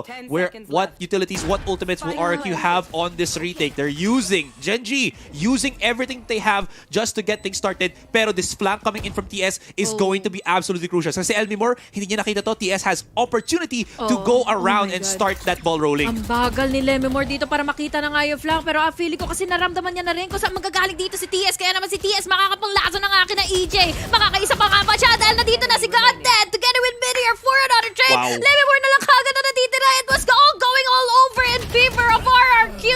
Pero ano ang nangyari? The flank, the poisonous toxicness na meron dito para sa isang Astra for TS to make that turnaround happen ay nangyari na kagad dito at maratal nila yung defense ng RRQ. Yan ang trabaho ni TS. Kung mamamatay siya, at least alam niya na na-flank siya. Pero kung hindi siya mapatay, nakakapag-flank siya. Yan ang ano. Mas tingin mo yung timing niya, nakakuha pa siya ng insta-pick ko. Ito yung pick dapat na makakuha ni Meteor, pero nakatago si EJ. Tapos akala ni EJ okay na siya, pero hindi. The timing was so off, and Gen.G, yan, nararamdaman nila. Umiinit na sila, naiintindihan na nila ang galawan dito ng RRQ. If RRQ, kung ano sila, team na, oh, hindi. Gen.G ang actually magkakulang timeout. Sasabihin ko sana dapat kasi yung RRQ. Ay, isipin ko dapat RRQ yung magka-timeout dito eh.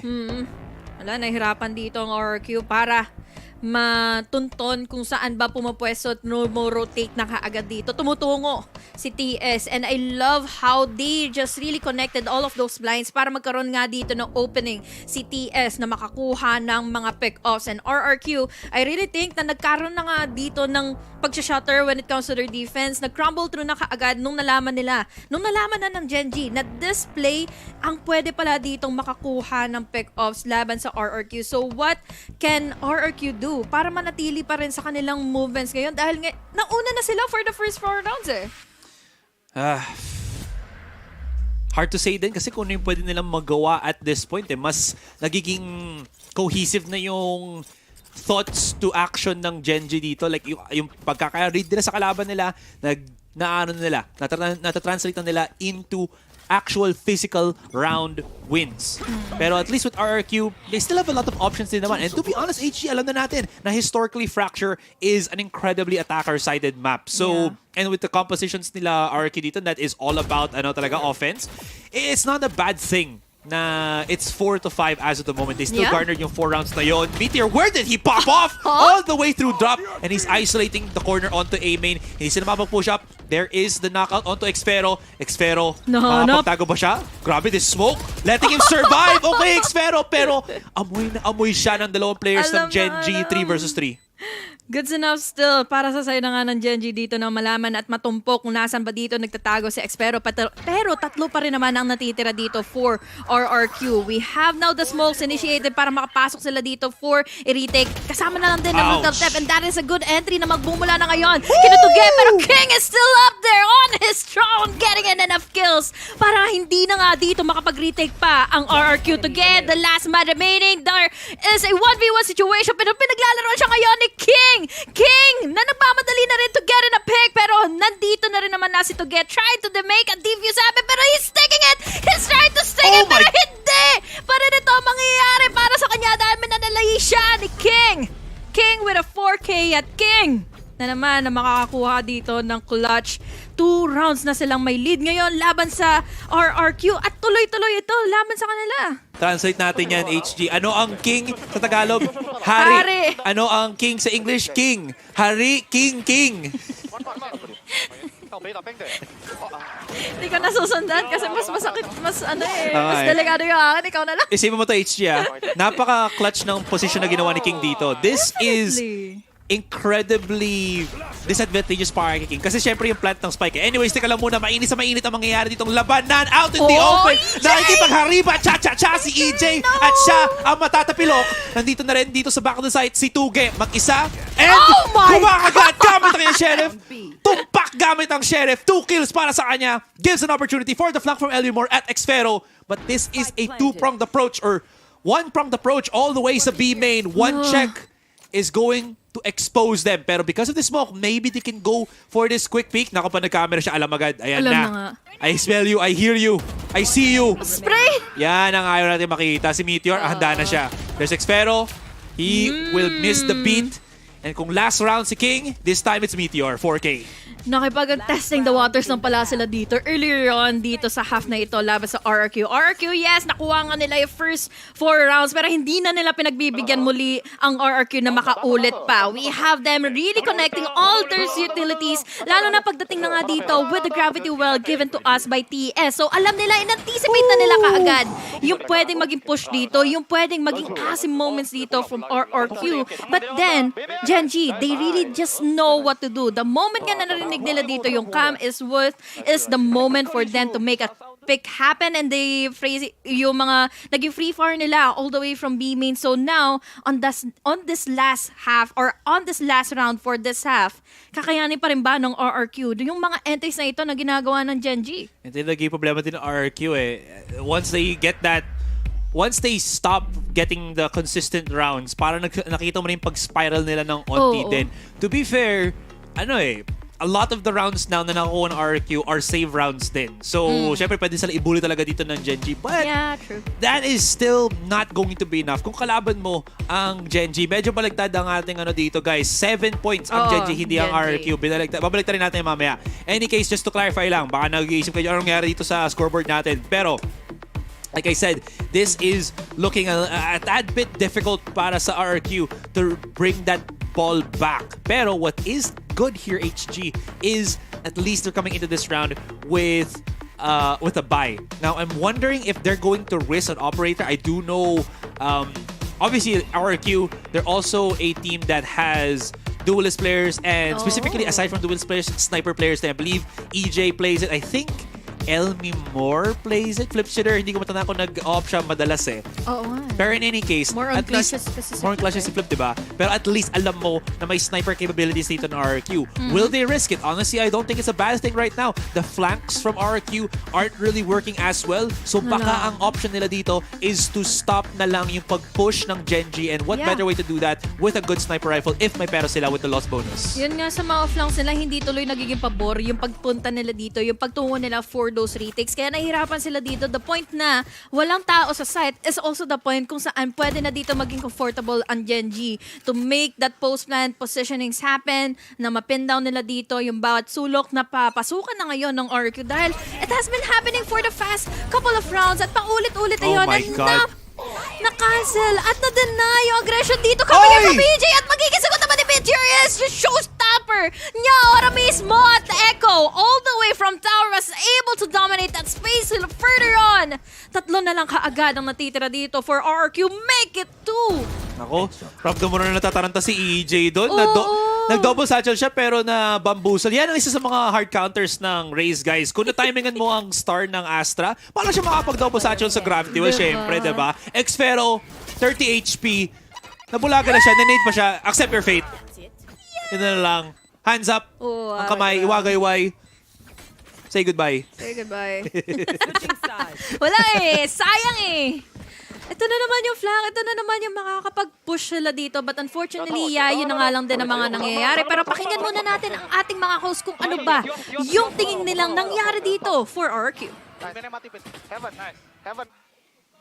Okay, may ano pa tayo dito. Onting eksena lang muna, pero ito na yung final blow. Nabulag pa si Meteor dun tapos may fade away kill pa siya. Yan na. So ito na. We'll pass it on to the panel. Maraming salamat, Honey Glaze and Asoray. At ayun, nakita nga natin, RRQ are really struggling here versus Gen.G, diba? Dito sa Fracture. And nakita natin how good they are in shutting down EJ actually. So EJ, hindi siya nakakapitas ng kahit ano sa Gen.G eh. Kahit hindi nakapitas si EJ, you still have to get that starting to show up. You have Xfero who also showed up a lot of times during those rounds na medyo may isang play nga na hype up si Wolf ng onti doon. Onti lang naman, pero it's from sa first half natin, not gonna lie, I thought it was an RRQ first half talaga. They had a good turtle during the defending side. Yeah, and they dropped the Meteor Hammer dahil back-to-back plays din si Meteor 4K, back-to-back 4K sa dulo. Pero tingin ko naging resulta na lang yun ng pag-iinit nila eventually. Ang tingin kong reason kung bakit lumamang talaga ang Gen.G dun sa first half because of the fact na nalaman agad nila yung gustong diskarte ng RRQ. RQ had 4 straight rounds at dahil yun dun sa ginagawa ni Elmimore pag-anchor niya dun sa B-site gamit yung Cypher. Eventually, nung round number 5 at pati yung round number 6, ginamit nila yung KO to actually identify where he is. Talagang na-shutdown nila agad with the 0 point. Hindi na nila kailangan tagusan yung mga tripwires kasi na-shutdown agad nila with the 0 point suppress tapos tsaka nila na-take over yung sites. At mula nung round number 5 onwards, na-shutdown na nila yung depensa, yung Sentinel ng RQ. Yun na nga eh. And the high value kills that are coming out from Gen.G. Kaya hindi talaga yung RRQ dito. Pero tingnan nga natin as we go back into Fracture with our casters, Honeyglaze and Azurai. Natin. I mean, the map is Fracture, but can RRQ make themselves whole in this 4-8 discrepancy coming into the second half? Alam naman natin that this map really adheres kung aggressive attacking team ka. And now that RRQ have that with the side switch, is it going to be better, HG? Is it going to be better? That's the question. Dahil ngayon na RRQ, yes, they have Xfero, they have Lucider with those entries. Pero kasi mas ganado at mas komportable na rin kasi dito umarangkada ang Gen.G at lalo na pinaminimulan nito ni Meteor. Dinanan lang sinagasaan si Lemimore. Ano ang gagawin? Ano ang magiging sagot pa dito ng RRQ kung di makapag-plant na lang pero all over the place na rin kasi ang Gen.G for a retake. Pero teka lang muna, si King, he's actually holding all the way past spawn nila. So just in case na mag-wrap around pa dito ang RRQ to get better positioning, at least King will know then. There is still plenty of time on. Look at this. Hindi nila alam nagagaling din si Meteor. Meteor, he's just getting free kills right now, HG. Yeah. They're trying to clear it up. Where the spike planted, it at least is planted all the way para sa spawn. So may angle pa rin ng RRQ. But look at this. King's timing. Oh my God, King. Nakakuha pa siya ng fade away. But Flipsitter at si Xfero pumapalag 2 versus 1. Xfero nagpakita na siya sa B-main. Ay kahit pamapatay niya dito. Pros don't fake. And round second half na pistol, kuhang-kuha pa rin ng Gen.G even though Xfero picks up the 4K. Ang sakit manoodin yung round na yun para sa RRQ dahil sabi mo nga, Kane free kills for Meteor na hindi man lang makapag-react on time dito ang RRQ. And imagine all of those impacts, imagine all of those pressure. Nakikita mo na iniiwas at natataranta ang RRQ kung ano ba yung pwede nilang gawin, kung ano ba yung pwede nilang maging adjustments. Too late na yung 2K, yung 4K dito na Xfero dahil na i-diffuse na nga kaagad dito na ni Gen.G yung spike. And now this is free upgrades now or rather we have now here the eco buys na meron tayo dito ngayon for Gen.G para magpatuloy. Ano pa ang gagawin dito ng RRQ? Malay mo, maging anti-eco warrior sila. Magagaling naman itong gumamit ng sheriff din eh. Diba? We have, exactly, diba? Nakita si Tuge, nakita si Elmimore na makakuha ng great starting picks. God dead. Kalma muna. Don't repick it, pare. Baka mahuli ka. Pero si Elmimore, because of that, actually finds entryway. Sa si King, hindi niya inalam, hindi niya nakita. And ipit-sikipit ngayon, si God Dead has to use yung fragment para hindi siya ma-overwhelm. Pero ipit pa rin siya sa tower. He has a shorty in hand. 1, 2. Nakapag-switch pa siya. Makakuha siya ng 2 kills. God Dead! Oh my God! He does get the 3K. And huling-huli pa rin niya ang tower dito, leaving it all into the hands of EJ, but he cannot deal with it. Napakadami masyado ng Gen.G, and okay na sana yung singit ni Elmimore, pero hindi nila ma-deal with si God Dead. Yun nga eh. Okay na sana yung start dito. Panimula ni Lemimore. Definitely good start given to the momentum or given to the flow ng things dito for RRQ para makapasok. Pero King is just composed. Kahit na kinagata dito ng Prowler, he's still there para makakuha ng switch onto his gun, onto his Spectre, and gain 3 players head for that entry, for that round. And double digits na ngayon ang Gen.G. Buy round na ngayon para sa RRQ. Pero sa kanila pa rin ba mapupunta ang lahat ng pakikisama ngayon for this round, for this map, 10-4. Kailangan nang gamitin ngayon ang power of friendship. Kasi sa totoo lang, medyo mahirap ito para sa RRQ. It is. What's their point of transition ngayon? Back from a straight, 10-round deficit? Yeah, oo. Wala pang ni isa round. Wala silang nakuha ng isang round, HG. Ako, medyo masakit-sakit to para sa RRQ. Tingnan mo, may setup to. Nagingay pa sila. If God doesn't see them go full commit sa A main, there's no fault line that will come out from Echo. Yan ang maganda ngayon sa Gen.G. They have the threat right there, right in front of their eyes. But because nakakuha ng Prowler dito si paring Xfero, at least na-force nila. And this gives a bit of leeway para sa RRQ. Alam nila na wala ng fault line, alam nila na wala ng big counter utilities ang Gen.G. So all they have to do is start going the opposite direction. Good adjustments altogether, pero ang ganda ng timing ng Regum Meteor. Ito may damage sa akin, flip zero sa akin, EJ, oh. Oo nga. Just really on point using in those mollies, using in those pain shells. Pero sa retake tayo kasi magkakatalo. We have the buy round again for RRQ. Pero mangyayari ba daw in their favor? Maingat pa rin ang Gen.G dito para makapasok, para makapag-perform ng kanilang magiging retake. Pero with that Nightfall, they are denied. They are delayed. So what can they do now? We have the blinds, we have the stars already popping into the smokes. Pero yung pagpasok nila dito ang magmamatter kasi hindi nagpapakita pa ang RRQ. Yung tension dito ay namumuna kaagad. Sa pagpasok nga nila EJ dito to get in the kill and triple para sa kanya. But Meteor goes in for an answer. He's just left behind at still mapipinpoint pa rin siya dito ng RRQ. But really costly of a round para sa kanila dahil dalawa lang ang natirang natibay dito. Si Tugi lang together with Xfero. In any case, HG, yan ang kailangan ng RRQ. First round in 10 rounds na kinuha ng Gen.G sa kanila. To remind yung viewers natin, and this is what they needed. They need to get a Ryle out of nakakuha ng double kill pala. Parang yung nila, ay, bugabi ng parang conference, nice. Okay. Pero hindi kasi kagaya ng viewing party ng Naos. Nasa sila? Nasa, hindi conference parang, ang tawag, may public speaker na pinapakinggan sila. Anyway, sorry. Na-off tangent lang ako, guys. Pasensya na. Pero teka lang muna, bumabawi, umaarangkada na naman. RRQ! Xfero talaga ang hari ng RRQ. Kung meron kang manager na pangalang Kingmaker, the man that makes the king plays, Xfero ang bumubuhat talaga sa RRQ. Kaya ba niya makuha ang 5 straight rounds para sa 10-10? Makikita natin. In any case, si Echo matitira ngayon, he only has the Spectre sa bonus round ng Gen.G. One hell of a pillar, if I may say, para sa side ng RRQ. But let me more, he needs to make the shot happen para kay Echo. Pero kasi Echo nakaabang, na-anticipate na kaagad siya dito para makakuha ng play. But then, it's only up to Echo para makuha nga yung clutch na ito. Pero tatlo pa rin kasi ang buhay for RRQ. Will this be the start of something new for RRQ na magpatuloy na nga on this half para mahabol nila itong 10 rounds ng Gen.G or talagang mahihirapan sila dito to finish it out dahil si Echo pa rin naman ito. Magkakatuluyan si Gabriela saka si Troy. Feels so right to be here with you. Teka lang. Kasi feels so right para sa RRQ na manalo dapat sila. 2 versus 1. Meron pa silang star. Actually, Molly line up from Tuge. There's the flash out. Tatapagad ni Echo ito. The reaction, he has to have it first, but there's the quick double swing para sa RRQ. And ito na, nagtapo na nga ang RRQ. Great rounds altogether, pero okay, may naman. They're good. Akala ko masabugan sila ng spike. They are fine. And they were able to deal with was that the buy round ng Gen.G? Gen.G, no? Tama.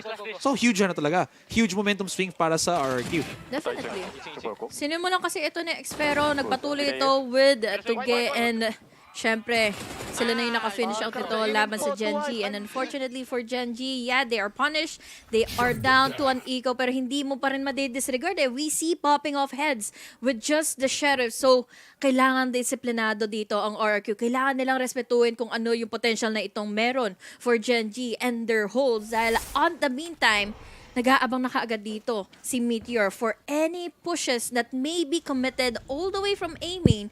At nakaramdam na rin naman na dito si Levi Moore. Umexit siya kaagad all the way from mula doon sa A main. Nirespeto niya muna eh. Okay, they're calling back the rest of the squad. EJ, double satchel in.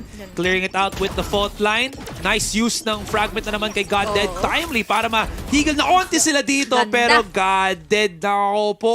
Hindi niya nirespeto yung Tamiya ni EJ. Shouts nga pala dyan sa mga nasa Tamiya event.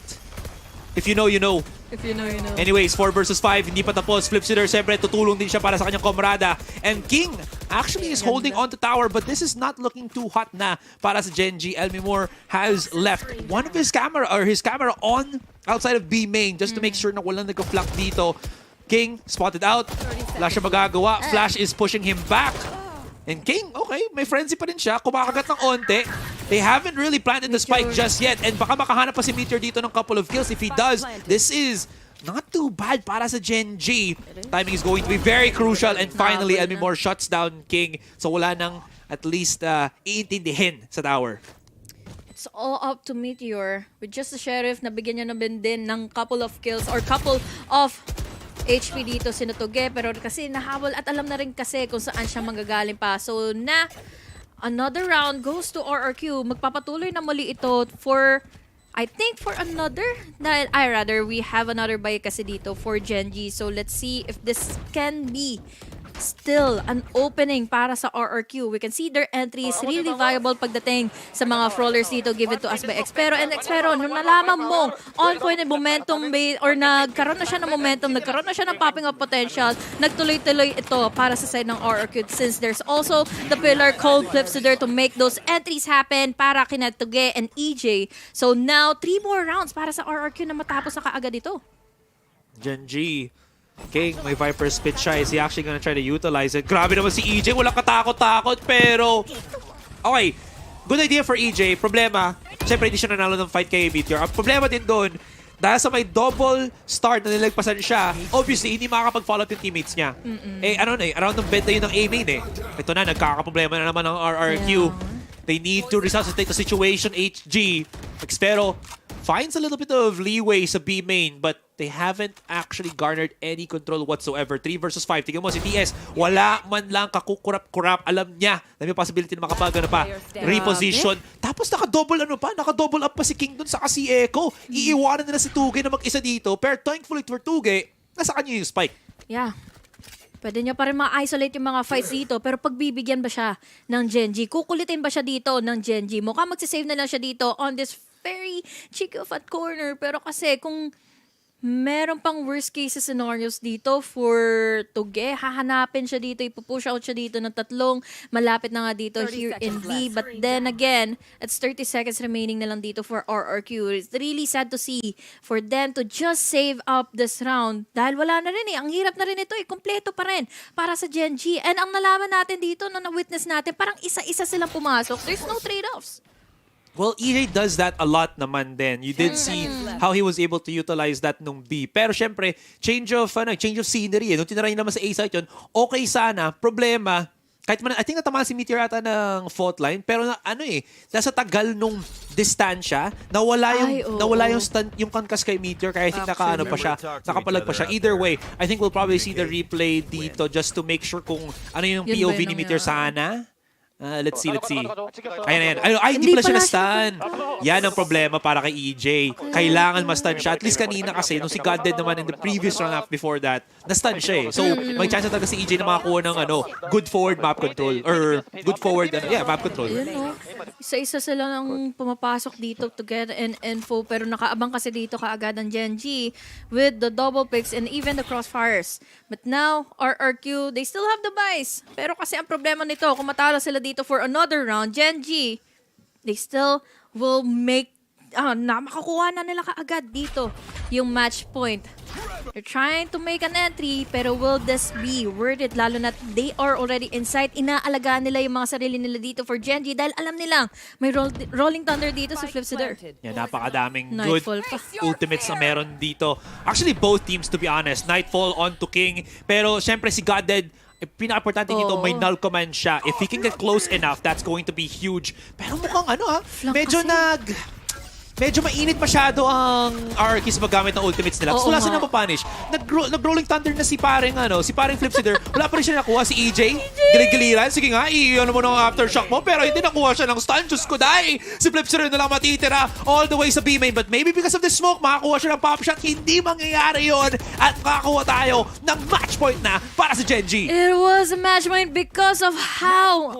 So, not hesitating kasi talaga dito, hindi basta-basta, or rather, nagbasta-basta dito sa paggamit ng ultimates ng RRQ. Yes, they're trying to push out players from Gen.G, pero they don't have any info kung sino-sino ba yung nandito sa defender spawn. We saw earlier, Gen.G, they know what to do. They anticipated all of those ultimates, kaya nanggaling sila sa flank. We had Meteor, we had King. Nakakuha sila ng pick-offs mula doon sa arcade at nakuha nila kaagad na mas-sandwich na nga dito ang RRQ. So RRQ, unfortunately, they're facing a lot or a big of a pressure dito dahil match point na already para sa side ng Gen.G. Tapos yung malaking problema pa dyan, HG, yan yung situation na nilagay RQ sa rin nila. Diba, alam mo kasi yung paggamit mo ng ultimates, akala mo okay siya. But at the same time, wala silang nakakuha kills and hindi nila sigurado kung sino yung tatamaan nila sa ults na yun. Yeah. I mean, it's not working too well. Kita mo, yung Nightfall, walang follow-up through the smokes. Nagkaroon ng Rolling Thunder, walang follow-up through the smokes. So, yung value dito ng ultimates to delay, okay sana. Kung sana alam nila kung sino na-delay nila. Yeah. Pero because hindi natigil yung pag-retake dito ng Gen.G. Really is a bad sight to see for RRQ, even though na yes, there was a really much of a value to make them hesitate to make a retake happen laban sa RRQ. But then RRQ, sabi mo nga, there's no follow-ups. Walang nakukuha sila dito mga pick-offs. They don't have any info kung sino ba yung magpa-flanks. At yung mga flanks na yun ay talagang inisa-isa din ng Gen.G. So now Gen.G, they're on a match point. They even have here the Viper Spit para ma-deny nila yung entries together with the Cosmic Divide. Pero this is still another spotlight for Meteor. He took down Lemimore na naman. Meteor, excuse me. Grabe ka naman. Oo, sobra. Si Meteor parang niya to parang playground niya to. Sabi mo siguro na nagtatalim siya dito sa garden niya. Meteor Garden. Anyways, medyo papakita na nga yung age ko. Pero, na-wipe out na pa isa-isa ang RQ. Ito, hindi nila siyempre, hindi talaga to ang ideal na position para sa nila. Flipsider though, napakaganda sana pwes dito. This could be maganda, this could be mapangit. Kasi tatlo yan.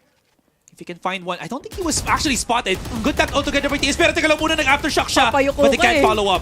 This could be an isolation that he could go against Goddead. Pero bakit nag-whiff dito si Flipsider? Pero teka lang muna, ang dakilang tagapagligtas na si Tugay nakakuha ng double kill. Gamit niya yung ultimate niya para ma-push back yung mga defenders at makakaroon pa sila ng time to plant. Pero si King, I know, Viper Spit, maybe not the best, but if Meteor can find one pick, he will have yung kanyang ultimate. But he still also has then HG, yung Boombot. Makakakuha ka agad siya dito ng info, pero unfortunately, naunahan na timingan siya dito nila X. Pero it's down to King, but King, will he do the ultimate clutch? Him trying to sit still on his throne, pero magiging problema ito dahil naka-crossfire na nga ditong nakatungo ang dalawang natitira X. Pero together with Tuge, naabangan nila yung pagpasok, pero ngayon Gen.G, he knows na pwede niya dito mapaglaruan ng pag-iisip ng Gen.G or rather ng RRQ. He goes in for one, close enough to make a 2K and finish this all out. But Tuge, with a bait and switch tactic, he was able to dominate this 4 more rounds para makapasok na tayo on overtime. And RRQ, they're trying to still be decisive dito para sa round na ito. Grabe. Good talaga. Good refrag dito para kay Tuge para makuha niyo. Grabe, dalawa yung nakuha niyo.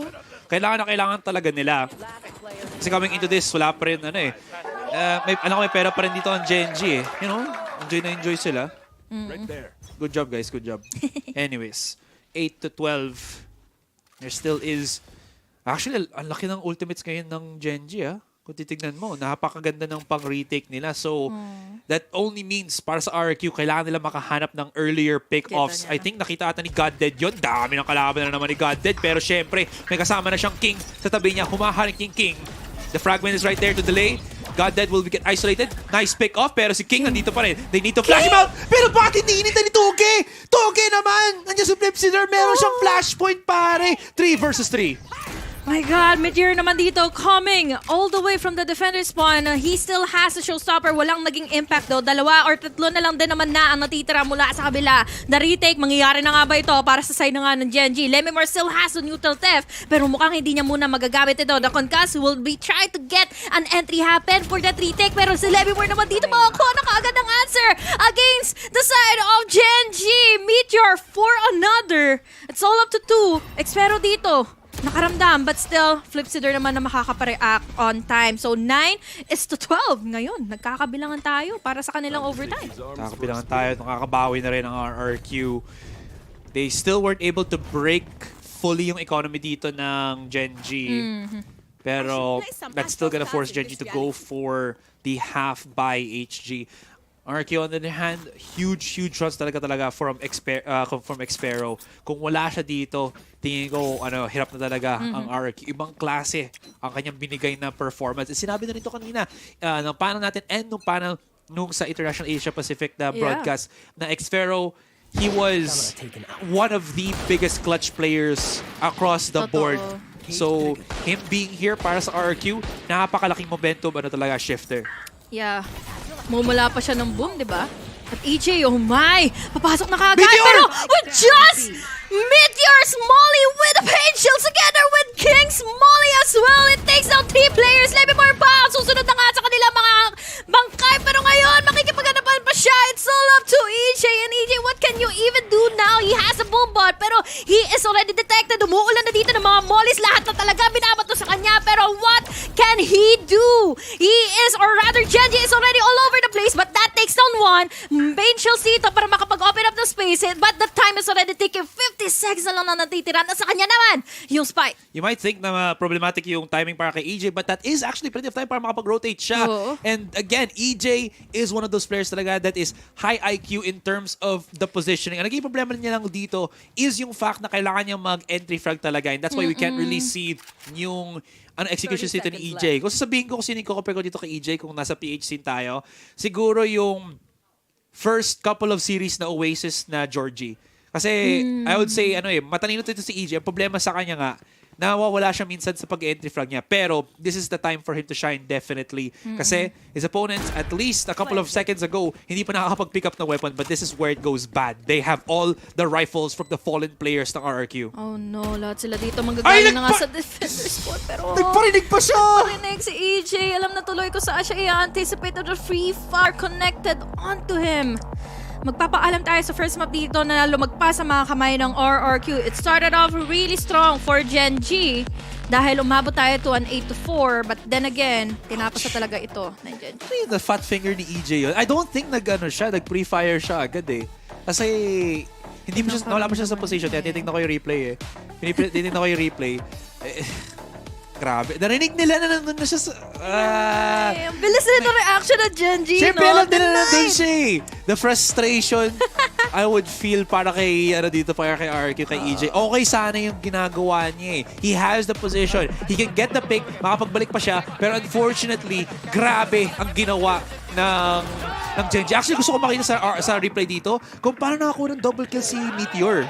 Oh, ibang klase yun. Dahil I think they even have your TS, diba? With just a gravity well, it can deny so much entries or so much people from the other side of the map to try and make an entry happen. But then again, yun nga, na maalam ang lahat doon sa previous round na yun. Pero Gen.G, I just gotta say, they are just really decisive of a team na alam nila kapag nagpapa-up na dito sina Meteor, kailangan nila makasunod kaagad, especially on their attacking side. They're just really dominant, na overwhelm nila dito all over sina Lemimore, even though na sila yung nag-hold doon sa tower. He was really doing well ng first 4 rounds. Pero ano ang nangyari? Denied sila dito nila Meteor. I thought that was... Yeah, yun na yun eh. Pero hindi ko pa rin nakita kung paano niya binato yung nade. I think na showstopper lang ang nakita.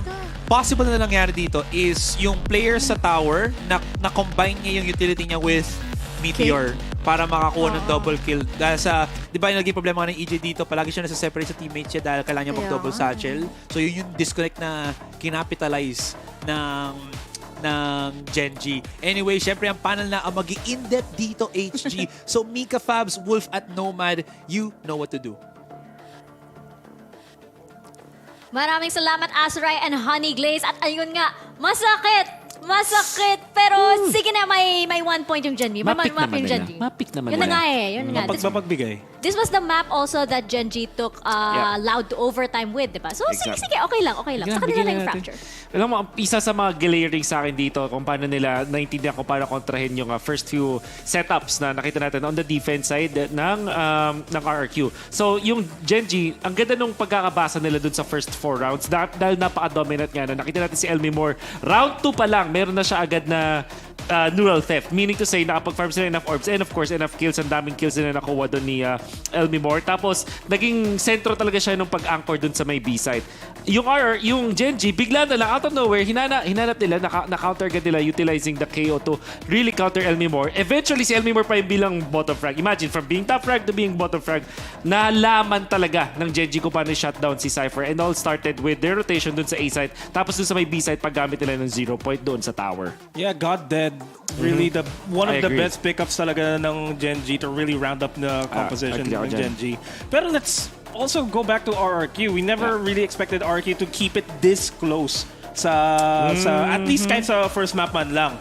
First 4 rounds, sure, they got countered na nag-8 straight rounds yung Gen.G. Pero on the second half, behind the scenes, parang nakatambay na tayo dito sa panel. Naghihintay na lang tayo na, matatapos na to. No, they wanted to keep fighting. And that's off of the backs of Tuge. That's off of the backs of Xfero, who is a controller, by the way, na nagtatop frag para sa kanyang team. And then if anything, ang gandang showing nun para kay Xfero. Ang gandang confidence boost lang yun. And I kinda have the same sentiments kay Azurai doon sa final part with Tuge. I feel like na fat finger niya yun talaga eh. He knows that they're coming in. He doesn't want to give himself away, pero the left click, it happens. It happens to the best of us. Yan na nga, masakit. At nakita nga natin, di ba, si Meteor had a very, very good performance. And alam din natin si Meteor, di ba, the fact that Meteor, again, nung performance nila with Loud, performance nila with Loud, wow, sumayaw. Hindi. Yung laban nila with Loud, di ba?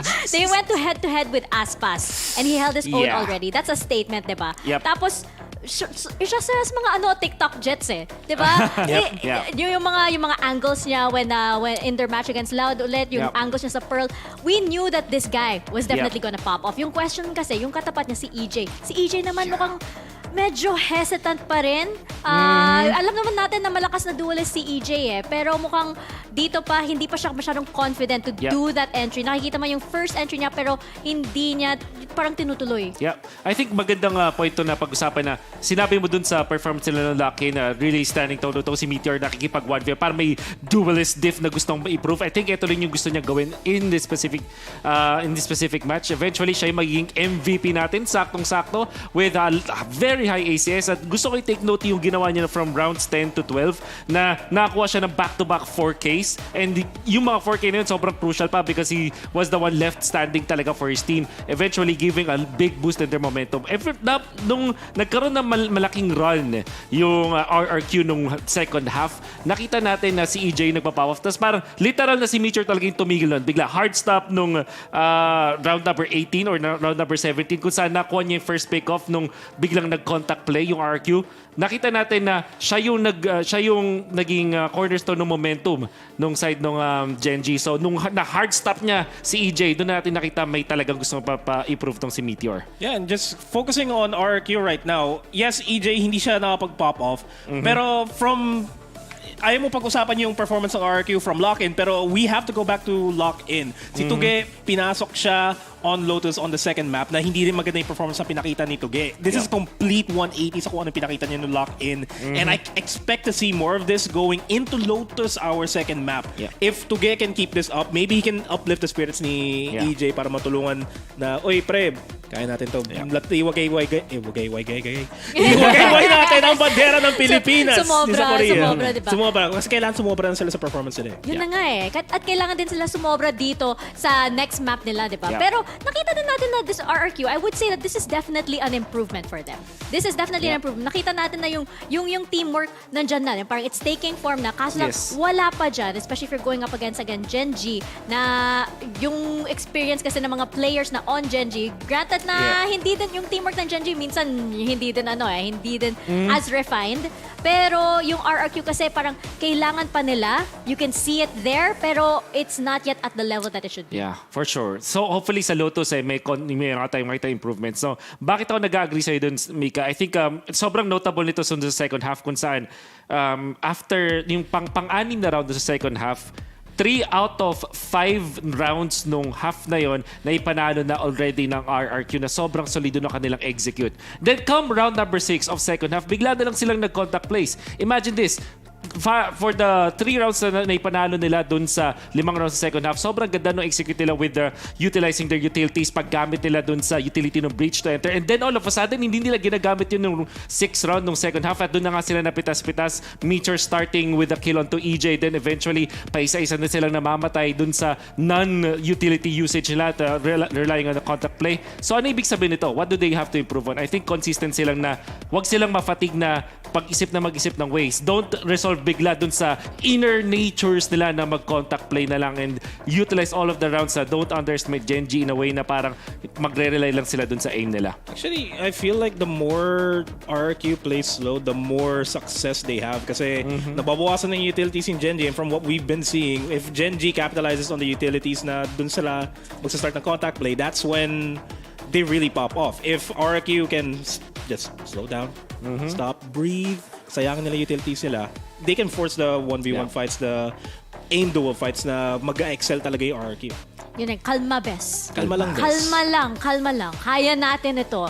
And dito na tayo sa Lotus, di ba? Their map pick. Surprising nga ito, given na yung performance nila sa lock-in nga, yung kita nga natin Lotus, especially it was a very new map then. It was a very new map then and siguro maraming teams naman na hindi naman handa to fight on Lotus. Pero yung RRQ, unfortunately got a 3-13. Yeah, I kind of want to say let's not talk about Lotus, but we have to put the elephant out of the room. That was a 13-3 loss against the 4th best Brazilian team sa lock-in.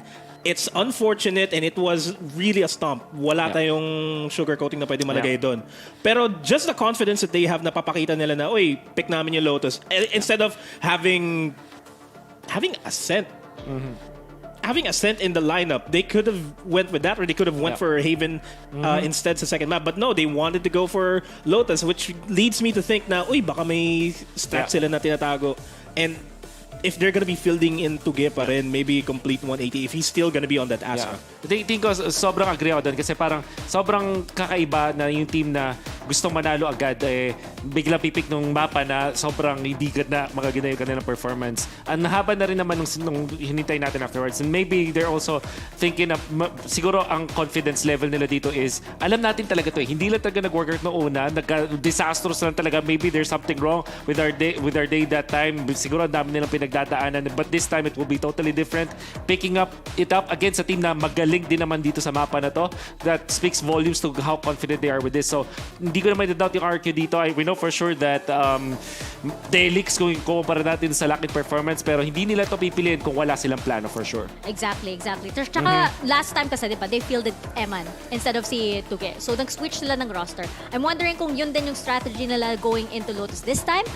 Kasi that time sa lock-in, they fielded Eman, tsaka nag-Reyna si Eman, which actually wasn't a very, very good choice. Yung parang hindi masyado naging sobrang useful yung Reyna pick, even though Eman's performance was very good. I'm wondering kung nag-switch up yung strategy nila dito. I mean, as I said it best kanina habang naghihintay dun sa while waiting for the show to start, na Eman, despite having good stats against FUT, it wasn't really impactful kills that padded the stats for him. It was post-plan, so wala na siya magagawa, hindi siya makakapag-defuse, and you know, wala kang talaga magagawa na. You're just gonna be having a lot of stats there. If Eman's still gonna be stepping out here, EJ really has to pick up the slack from what happened nung nung fracture. We didn't see a lot from him. Tuge definitely stepped up. EJ confidence, just like kung ano yung pinapoint out mo kanina, he's still warming up to Korea. And hopefully kung sakaling magkakaroon nga ng subouts, hopefully it's not because of the fact na natalo sila nung game number 1. Hopefully this is more of a tactical na malay natin. Kaya nila pinili Lotus because they have a specific composition for it. They have specific players for each of the agents na pipiliin nila dito na yun yung plano nila. So hopefully that will be the case. I heard though na yung kanilang mga kalaban ay magkakaroon ng konting change dito. Gen.G apparently will get Echo out. It's interesting ang galing ni Echo kanina. And they're gonna be playing Sylvan. Yun na nga Very interesting nga to Si Sylvan naman we does have experience on other titles na shooters rin. Pero hindi pa natin siya nakikita really into this how he fits rather into this roster, diba? And I'm confused din kasi yung si Echo very memorable yung performance and very much a flexible player dito, which could be an X factor here in Lotus. Ang dami kong notes sa kanya dito about how well he timed his rolling thunder sa crucial rounds para sa Gen.G. Then eventually yung mga executes nga nila on attack. Interesting na ginagamit din yung aftershock na depensa nila para din makapag-clear out ng angles. It's so weird to not see Echo lalo na with a great performance. But maybe this is Gen.G saying na ganito kalalim yung talent pool namin. Surprise! Surprise talaga, pero this is a surprise din kasi Sylvan is a controller dung naglaro siya sa Korean Challengers. And for at least the past couple of games that he has played, he's been top fragging. I guess naglalabas sila ng additional controller in this map because of how Lotus is innately na if you have a lot of smokes, you're gonna be preventing a lot of the pushes and you have a lot of sets. And it's interesting kasi it's Xfero versus Sylvan maybe going into this matchup, see who is the better controller in this map too. Yun na nga it could be Xfero versus Sylvan, it could be Xfero versus others because the roster of Gen.G here is also very, very flexible Si TS din, a very, very good controller. Parang siya yung silent killer na nga ng Gen.G Hindi mo siya mahahanap, hindi mo siya mapapansin. Pero for some reason, triple kill na. Diba? Silent killer talaga. And not to mention, King is also a very, very good controller. So, tatlo yung possible controllers nila. Who will they field in against Xfero? Yeah, that's a big question. Maybe this might be King's calling for this matchup. We've seen him perform kanina. We've seen him perform in the past, and he has been consistent. There's a reason why he was part of the Vision Strikers lineup in the past. But maybe since I think this is Sylvan's first match ever since coming into Gen.G, this may be his calling instead. Yeah.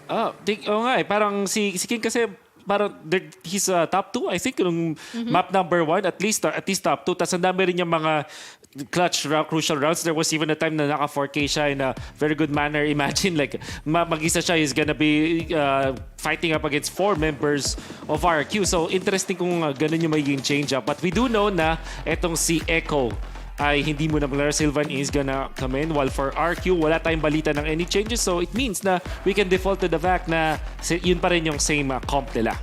So I wonder nga kung ano yung mag-iba dito from RQ because when last we saw them on Lotus, nakita nga natin that they ran the Omen, they had the Reyna, question mark kay Eman kasi wala siya dito sa roster na to, not for today.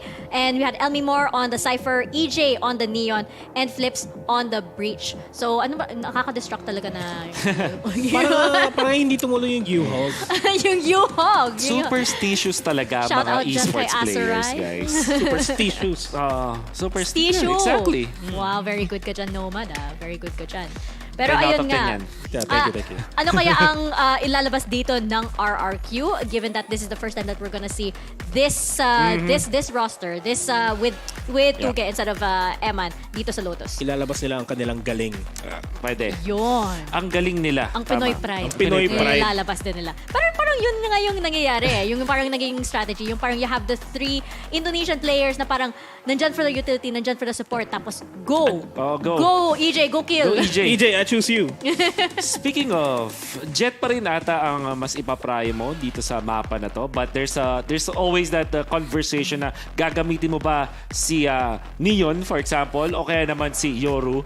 Hindi naman totally nag-backfire yung yung Yoru ni Forsaken Pero ikaw naman yung IGL eh. Pwede mo naman sabihin, nag-backfire. Ano naman eh. Alam naman eh. Sure naman. Sure bet. And Omen, of course, ito, I really want to talk about it kasi saktong, hindi naman dahil lang sa fact na tatlo yung sites dito, kaya sulit na agad yung Omen. But the way that you control yung C, parang pwede mong iwan actually si Omen mag-isa dun sa C, it's gonna be okay. Tapos kung meron ka pang Killjoy, you can cover the other part of the map. So you can swap between the two, yung long sides natin on both C and A. I think standard pick up na tong Killjoy and Omen dito sa Lotus eventually.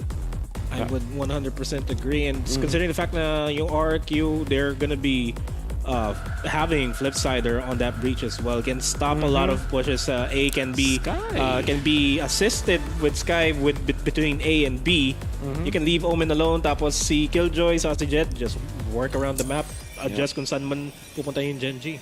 Yun na nga eh. Pero kaso lang, yung sa Gen.G, they have a lot of information working for them, which I feel like, for 3 sites, for a map like Lotus and like Haven, for example, na magiging decider natin, it's very important. They do have the KO, they have the Killjoy, and then they have, I believe it is the Fade as well. Sa side ng RRQ, they do have the Sky, which we'll see kasi si Xfer naman yung maglalaro. So we'll see kung ito na ba ang magiging map ng RRQ. Revenge time against Lotus. Sa atin na to. Casters, over to you guys.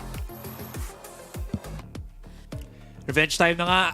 Ang makikita natin sana dito from RRQ. Kakayanin ba nila or is this final day of the weekend, this best of 3 comes to a early halt? We'll have to see again. Kasama, ako pa si Astroid, kasama ko si Honey Glaze.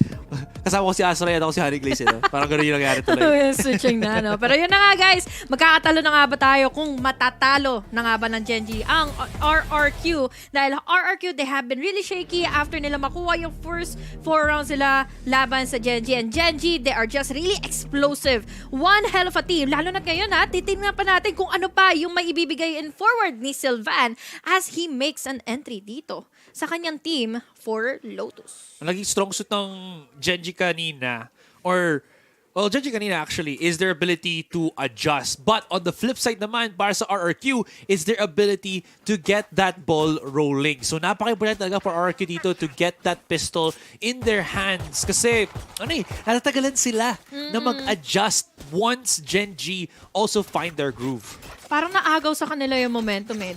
Moving on forward, nawala na sila ng pagpa-pop off potential, nawala na dito ng mga shots na mapupunta for Lemimore. But now, we're on a D attack para sa side ng Gen.G and they're already making things happen as Meteor. Nakapasok na kaagad siya sa side. That was a good follow-up na magmumula dito sa knife coming in from Godhead. Kaya ngayon, nawala na silbi yung utilities si Lemimore at tinabol si Lemimore dito hanggang dulo dahil the smoke is there. At nagkasalisyapan sila dito ng Trailblazer para at least it's still Lemimore getting in the kill. Expect naman for another Lemimore with the 2K and good opening para sa side na naman dito ng RRQ.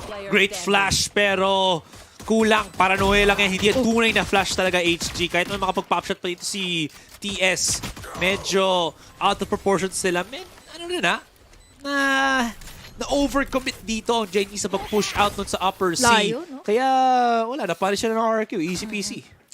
Buti nga nakakuha ka agad. Nagamit nila kaagad dito yung Trailblazer to at least mapakaramdaman nila kung ano ba yung mangyayari. Yun na nga, nakita naman natin the quick reflexes from Lemimore to make a flick all the way from that right side of a corner and then, yun nga, nakapanapos dito ng round ang RRQ. Pero magiging deja vu na naman ba ito? Dahil yun yung nangyari kanina earlier in our first map.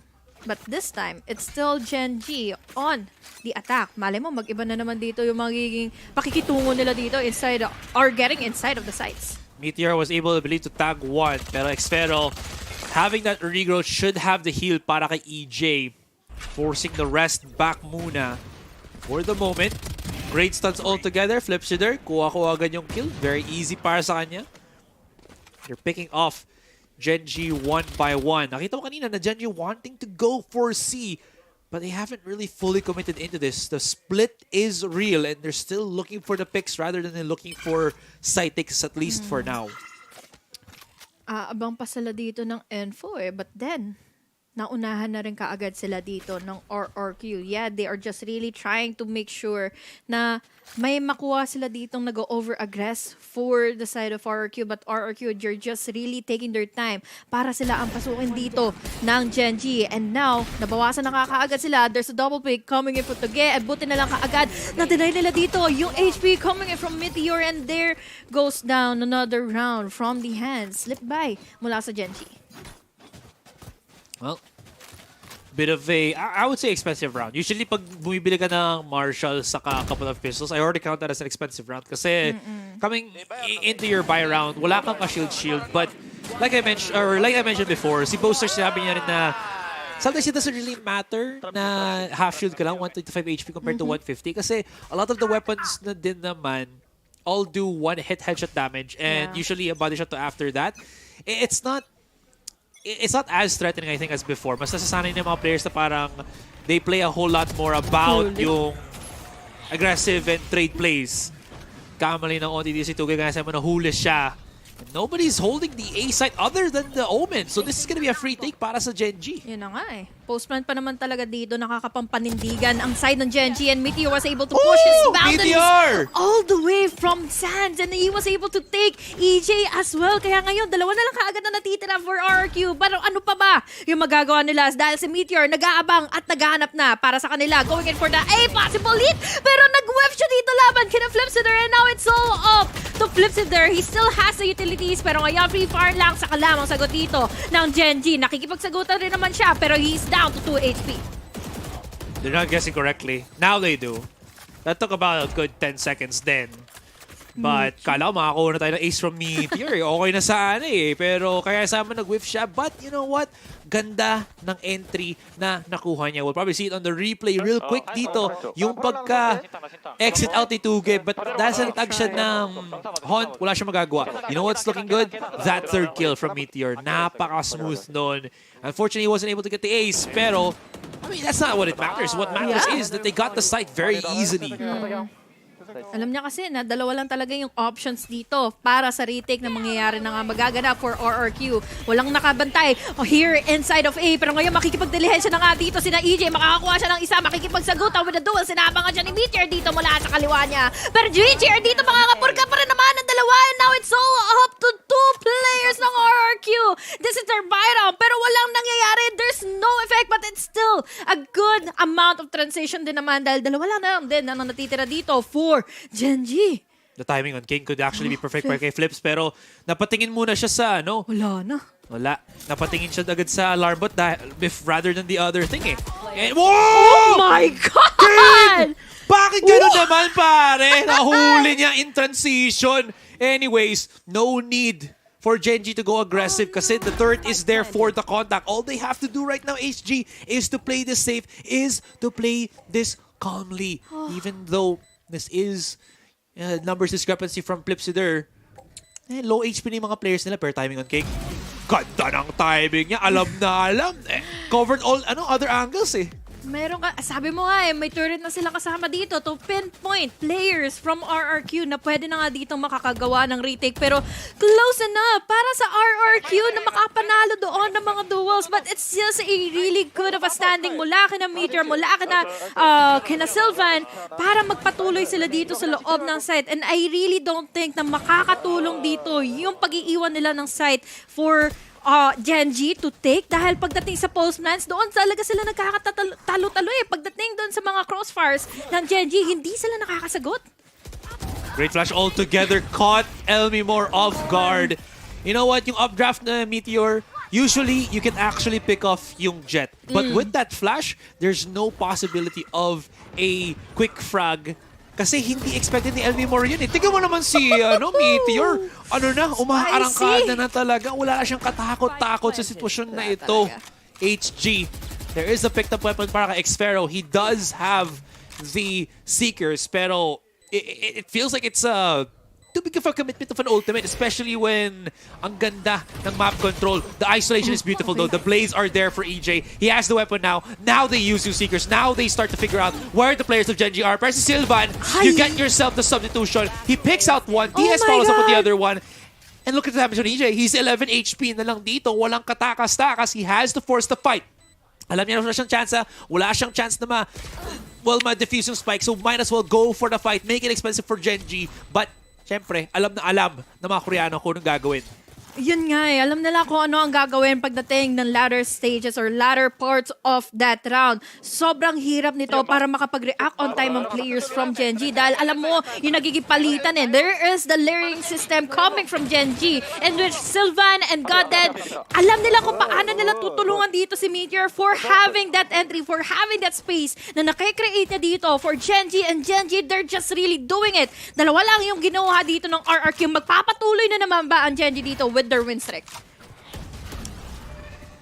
EJ, well, nakaano na siya eh. He's on the jet. So I think one of these rounds, finally, we'll probably be seeing an operator come out para sa kanya. But at least dito, this Nightfall gonna make it very easy para ma-scan agad ng Gen.G yung site itself. That Nanoswarm does absolutely nothing. Just a little bit of tickle damage kay Sylvan and kay Goddead, but that's about it. Meteor making a lot of noise in close contact. Good flash! Oh my god! Pero the Nanoswarm, it's keeping them contained. It's doing so much damage. 2 versus 3. Not till the end of the world just yet. King is alone by himself dito. That is... no! Oh my god! Hindi siya na-stun! Hindi siya na-stun! Flip Sinner! Ano nangyari, pare? Look at the kills! Look at the fights! And look at the HP ni Tugen. 9 HP na lang dito. King still has a Nanoswarm. He has the turret. And he has the lockdown. Ginamit niya na nga. Nako, isang ubo na lang. At maano si Tuge dito. May angle pa si King. Anong iniisip mo, Tuge? Akala mo mahap mo yan? Hindi! Hindi papayag si King. Nag-ari-arian siya dito at patuloy niya pa dito. Papamunuhan ng RRQ. Let's look back into that intense replay. It was really close. Para kina Flipsider, nag-connect na lahat ng mga blinds sila dito and they were able to connect in 2 players then mula sa Gen.G. But King, he stood tall. He stood his ground. He was just there. Hindi siya nakonkas. Hindi siya lumundag. Hindi siya nakalampag ng papag. Kaya buhay na buhay para siya dito para mag-clutch out yung round na yon. Another for Gen.G and a call for a timeout for RRQ. Ano yung play dun para kay Tuge? I mean, I get it. Have the spike first, tapos palagay niya si King, and then if he had a shrouded step, mag-shrouded steps na lang siya outside of the lockdown, the shrouded step back in para ma-defuse yung spike. Pero, again, hindi ako entirely sure kung ano yung abilities na meron siya in that specific situation. But napaka-difficult pa rin kasi ang tanong na lang dyan is, if na-detain siya nung lockdown, gaano kadaming oras ang left after he gets detained na ma-defuse niya rin yung spike. In any case, King had so many layers of advantage nung 1 versus 1 na yun, HG. So, Tuge, I like that he still defused the spike kasi there was literally no other options para sa kanya eh. Yeah, and I think yung smoke na dito left a little bit of an angle or mataas lang talaga. May angle, no? The thing may is, space eh. Yeah, kahit man perfect yung smoke niya doon, naka-elevate pa rin elevate pa rin siya. Tapos may pop shot direction pa rin si King. So, ang ganda hirap ng pagka-plan. Oo. Imagine yung utilities pang pumabor pa kay King. We saw him throughout his grenade and then nagpatuloy dito with the turret. Nakakuha pa yung lockdown pero ngayon hindi talaga dito. Magpapatuloy pa kaagad ang pag-aarakada ng RRQ dahil si Meteor makakakuha ng isa pero sumagot naman. Then sila na pangatlo dito with Flipsider trying his best to make things alive for RRQ. Look at that anchor round. Thrifty na nakuha, na ibulsa mula rin sa mga kamay ng Gen.G. Ang bilis na nangyari dito. Turn around for RRQ. Kasi kung hindi kaya ng isa, ibuhos natin lahat. Yan ang RRQ style. Works so well for the RRQ roster. And it gives them a lifeline. A buoy.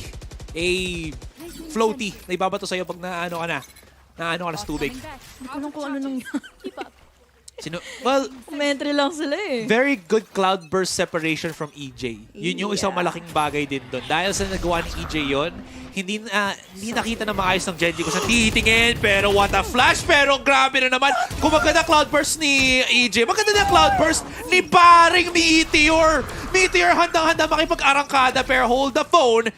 Door was open. Tuge. Molly's out. Bakit naka-my vote ka?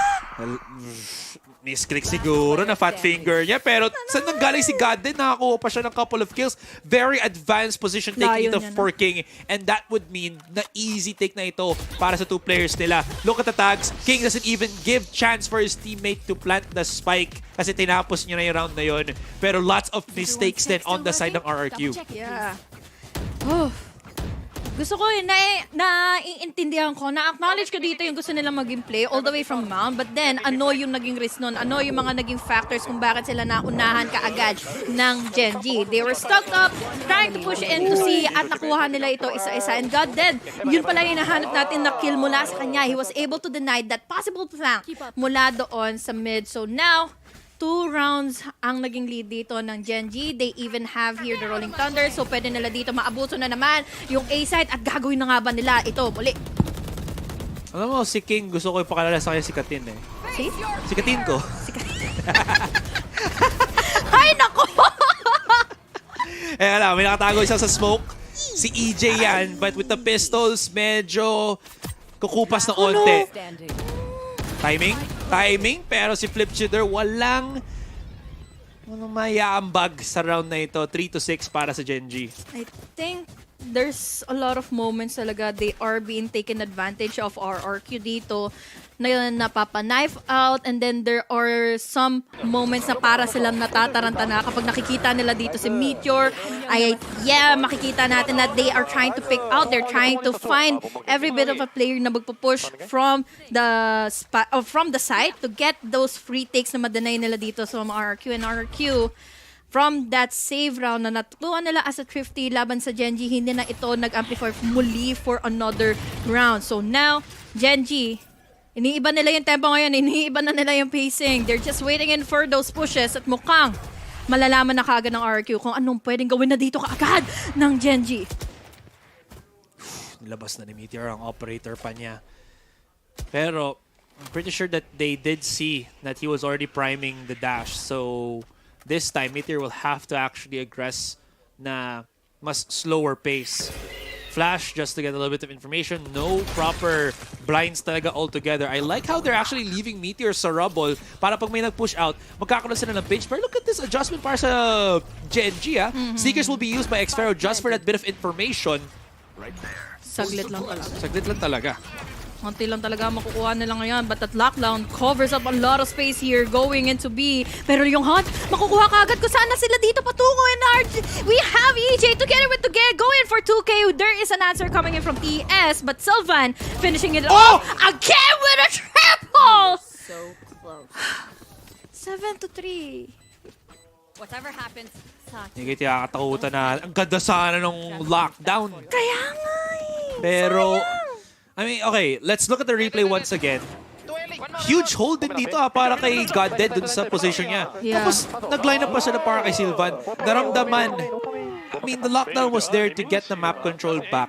Pero, nag-over-aggress to go for the trade dito ang RRQ. The macro decisions ng RRQ is good. Pero yung micro engagement nila, yun dun sila nagkakaproblema, HG. And sometimes, that is more than enough to lose you the rounds talaga. God! Oh no! Oy, teka lang muna si Flip Schiller, syempre. Mabilis siya. Zoom! Stinger better than Phantom. Confirm. I mean, truly is. Kaya nga sinabi nga ni Dax na this is the ridiculous weapon, tapos out of nowhere, not binan, but ni-nerf ng Riot. Narinig siya no? Pero napakalapit masyado ni Goddead. Grabe si Goddead, ang hilig niyo makipag CQC, close quarter combat. Pinakita niya kung gano'n siya kalupit talaga sa ganung klase mga sitwasyon. Bilis ng mga nagiging palitan, ang bilis ng mga nagiging exchange, kaya na mabilis din tayo tutungo for this last round of this half. Replay, mukhang ang bilis. Alam mo yung kinikuha ka agad dito nila Meteor is just the space para ma-take advantage na natataranta or papunta pa lang, pa-rotate pa lang dito ang RRQ. But then, yung magiging pillars kasi, yung magiging back-end, yung nagiging sagot naman dito kaagad ng Gen.G is also there to deny every bit of a round na pwedeng makuha dito ng RRQ. But then, it's still Gen.G na mamumuno dito. And makuha pa nga ni Meteor kaagad yun. Operator na hawak niya ni EJ. Sana hinahanap ko ng operator ni EJ, pero not what I was expecting. Is it me, HG, or medyo nagiging ano na ang RRQ ngayon? All about the first contact. Parang nagiging medyo readable na sila ng Gen.G. Alam na. Tingnan mo yung contact nila. Yes, nakakuha silang initial pick. Pero yung amount of trades never really truly going in their favor. But hold the phone. Because of that rolling thunder na put into a very awkward position dito, yung players ng Gen.G. So Xfero was able to get the trades. Okay, Xfero, umiinit na siya. There's a Seekers right on top. Okay. And that was a great capitalization of the rolling thunder again by Xfero. Dominating half mula dito sa Gen.G, but not bad enough para sa RRQ na makahabol pa rin naman on the second one. But still, ang labo at ang haba-haba pa nung pwede nila maging habulan dito dahil Gen.G, they're just really playing this safely. Pero hindi pa rin natin alam this is their map pick. So pwede na sila dito mag-amplify on the attacking side in which they have a lot of blinds, they have a lot of openings dito to create 4 EJ and 4 hell to come dito ng Gen.G. But then again, malalaman ba natin kung ano ang mangyayari? Para na mamalaman nito, tanungin natin si Tita Mika and the rest of the gang mula sa ating mga panelists. Hoy, Tita Mika and the rest. Hello, the rest. The rest naman pala kami. Okay lang, sige. HG. Naramdaman ko na to nung Saturday pa lang. So, I know the feeling all too well. Okay lang, the rest. Okay lang. Pero yun nga, mukhang the rest na ang nagiging kwento dito dahil sa Gen.G. Yung tandem ni Meteor tsaka ni Sylvan. I am such a fan of this. Talagang si Sylvan, while he can also frag, in-enable niya talaga si Meteor dito with the frags. Tingin ko yung nangyari para sa RRQ, naging live and die by the A or C push, hardcore push nila. Unfortunately, mas handa dito yung side ng Gen.G. Lalong-lalo na kasi meron sila ng bridge. Ang daming beses sa first half natin, na-contest yung long angle to sa A at sa C. Siyempre, may paranoia kayo. I understand na pwede mo gamitin sulit yun sa mga points na. But having that extra factor na meron ka nung fault line from the breach, dun agad nalugi yung side ng RQ. In fact, isang beses na talaga nanalo dun sa long range engagements yun. Nung F5 stack nila yung Gen.G. 5 versus 3 yata yung nangyari doon. That's the only time that they won it. Out of that, talagang laging pananalo yung Gen.G sa mga engagements na yun. And really, it's Kings picking strawberries out of the field na meron si RRQ dito. And not gonna lie, it kind of felt like a throwback to lock-in. Kinabahan ng onti pa sa RRQ. Pero at least, nag-iba yung scoreline. Yun na nga It's getting better pero not quite there yet. Tingnan nga natin if they can bring it back again here on Lotus Casters. Over to you guys. Oh wow, kami nga pala yung casters nyo. Ako nga pala si Astray. Kasama ko po ngayon si Honey Glaze. Huwag niyong kakalimutan ng mga pangalan namin. And narinig ko and the rest Sorry.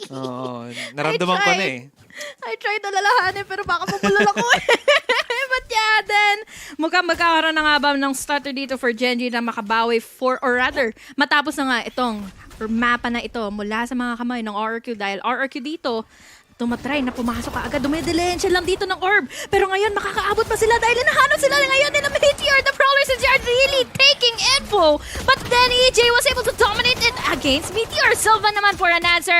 Gusto ko yung mga nangyari dito for Sylvan. But then again, Meteor is already down. Kailangan na muna nila maghunos dili before sila makapasok ng side. Medyo naramdaman mo yung confidence ngayon ng Gen.G. Alam mo, hindi makapalag sa atin ng RRQ. Alam mo, hindi nila kaya yung gunplay natin. Bakit na lang hindi natin sila i-bully agad-agad sa mga laban na ito? Still though, of course, you still have to respect na EJ is still EJ, gets the first pick onto Meteor. They do get that quick trade, which reduces yung capabilities ng RRQ to actually push up into the side, especially when nasa EJ, they're lone duelist. Pero kung makapag-lurk ng tama nga si Elmimore, tignan mo kung saan nakapag-rotate yung Gen.G. Iniwanan na nila yung A site. Nagsastart na sila magpamukha dito sa B kasi nag-ingay ng matagal yung RRQ. Yeah. Pero, with all of those cut-off noise na naman sa C site, nag-rotate back na ang Gen.G. Pero RRQ, di ko na kasi nila gusto pumunta Medyo mahirap na nandito sila sa B site kasi nandiyan yung utility ng KJ. Pero at least, ang pasok na naman nila dito is nung galing sila nung A. So still, they can cover up most of the post-plant positionings dito here in B. Pero malalaman ba nila kung saan ba dito at sino yung mga nagpa-flank? We have God Dead. We have King. So kapag nagduo na dito kaagad yung dalawa with a bit of a connection, buti na lang kaagad naka-exit dito si Toge from every casualty na pwedeng ilabag sa kanya dito nila. Sylvan and there's to get in another. Naririnig niya na ako sa magagaling dito si King. It's King against 4, against the rest of the remaining players dito ng RRQ. But he is down to a very low HP. So finally, a pistol round na makukuha ngayon ng RRQ. Gandang pistol para sa RRQ. Huge rotations. And thankfully, they didn't sustain too much damage on that prolonged C fight. Kahit man na-trade nga si EJ, at least he was able to pick down si yung jet ng Gen.G. So, that being said, I was kind of worried na nag-push sila ng B dito. But it did look like the right decision kasi hindi makapag-flank na maayos ang Gen.G. Yeah, And maliit din eh. once they started to get the positionings, the timing was a little bit off.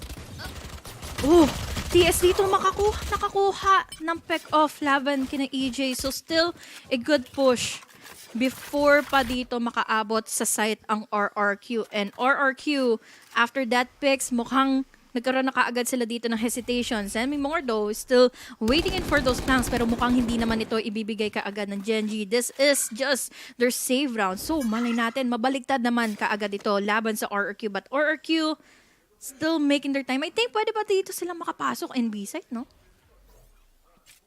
3 stack on C. Nano Swarm should have been heard by RRQ right now. Ooh, okay, that's great. Kasi makakapag-dog pa rin dito si Xfero. That's huge para sa kanya. Stun will be there. No quick follow-ups, 40 seconds. They might need to call the rotation na from Meteor because this is going to be a full commit na from RRQ. There's the trade and look at how HG, they cleanly take up the site itself. Meteor is gonna be super late to the party. And Xfero, ayan na, harap-harapan. Hello. Hello. That was quick of a transition and layering ng mga utilities nila from RRQ. After the concuss, or rather, supporting in the Trailblazer to get an info was the concuss, and then there was the blinds. Pero good enough start para dito kay TS para ma-enable nila yung numbers, but there was also the quick trades. Medyo naging malayo dito si Meteor, but then again, yeah, malay mo kasi makakaroon ng rotate pa dito since there's still a lot of time for RRQ para makapag-decide kung A ba yung itutuloy nila or even B. But now, this is the buy round na ng Gen.G. But half armors lang, kaya nilang i-commit. Well, still might not be the baddest of things. Nanoswarms utilized agad-agad dito. Gen.G, they do have control on Rubble, so they know it's not going to be a two-prong approach. It's a straight-up push sa B side with 5 players, 5 members just charging right in HG. Pero as the smoke dissipates, grabe, ang bilis talaga mag-ano dito ni Meteor. Look at that follow-up! And they are just bamboozling, hitting RRQ one by one. Napakalinis ng Gen.G sa retake. Wala man lang chance na maka-reposition dito ang RRQ. Yun nga eh. Dagdagan mo pa yung pag-a-assist dito nila Goddead and then there's Sylvan. After getting an info mula doon sa Knife, mula doon sa Hunt, there was also immediately the entry mula sa kanila. And those flashes talaga dito na nagmula para kay Goddead.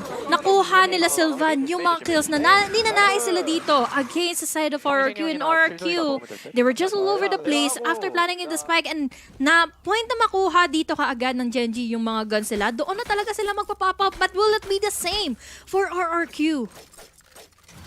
RRQ nearing na yung mga ultimates nila. Is it going to be the same nga? We'll have to see. Ooh, hahabulugan na si Elmimore dito? Probably not though. In any case, util for util on both C and A main. TS agad-agad na gumamit ng dark cover niya para hindi makapag-address ng C at A dito ang RRQ. This will give them a bit of time para makapag-isip muna ng gawain nila. And look at how close Meteor at TS naglalaro outside of A main. Meteor thankfully still has yung dash niya. So if TS can get that crucial information, maganda to para kay Meteor to actually start exploding. Ganda. First contact mula dito kay TS. Baiting out the potential dito ni Meteor na makakuha na nga ng isa at makakakuha siya ng dalawa. Ganda naman dito for an makes a triple! Laban kina EJ. It's all up to Toge. Pero Toge, he did and they're on time after making contacts. Laban dito kay Meteor. Meteor was able to close it enough for an ace. 4K for this guy is just really huge and explosive. Laban dito kay RQ, hindi siya ma-shutdown. Great bait, mate. Para kay Meteor. Sinakripisyo ni TS ang sarili niya. Oo. Pare, I got you. I will set you up and you will fly high. Ibang klase talaga ang tiwala ni TS kay Meteor. Sinakripisyo niya, HG, ang lahat para sa'yo. Shoutouts to all the sacrificials out there.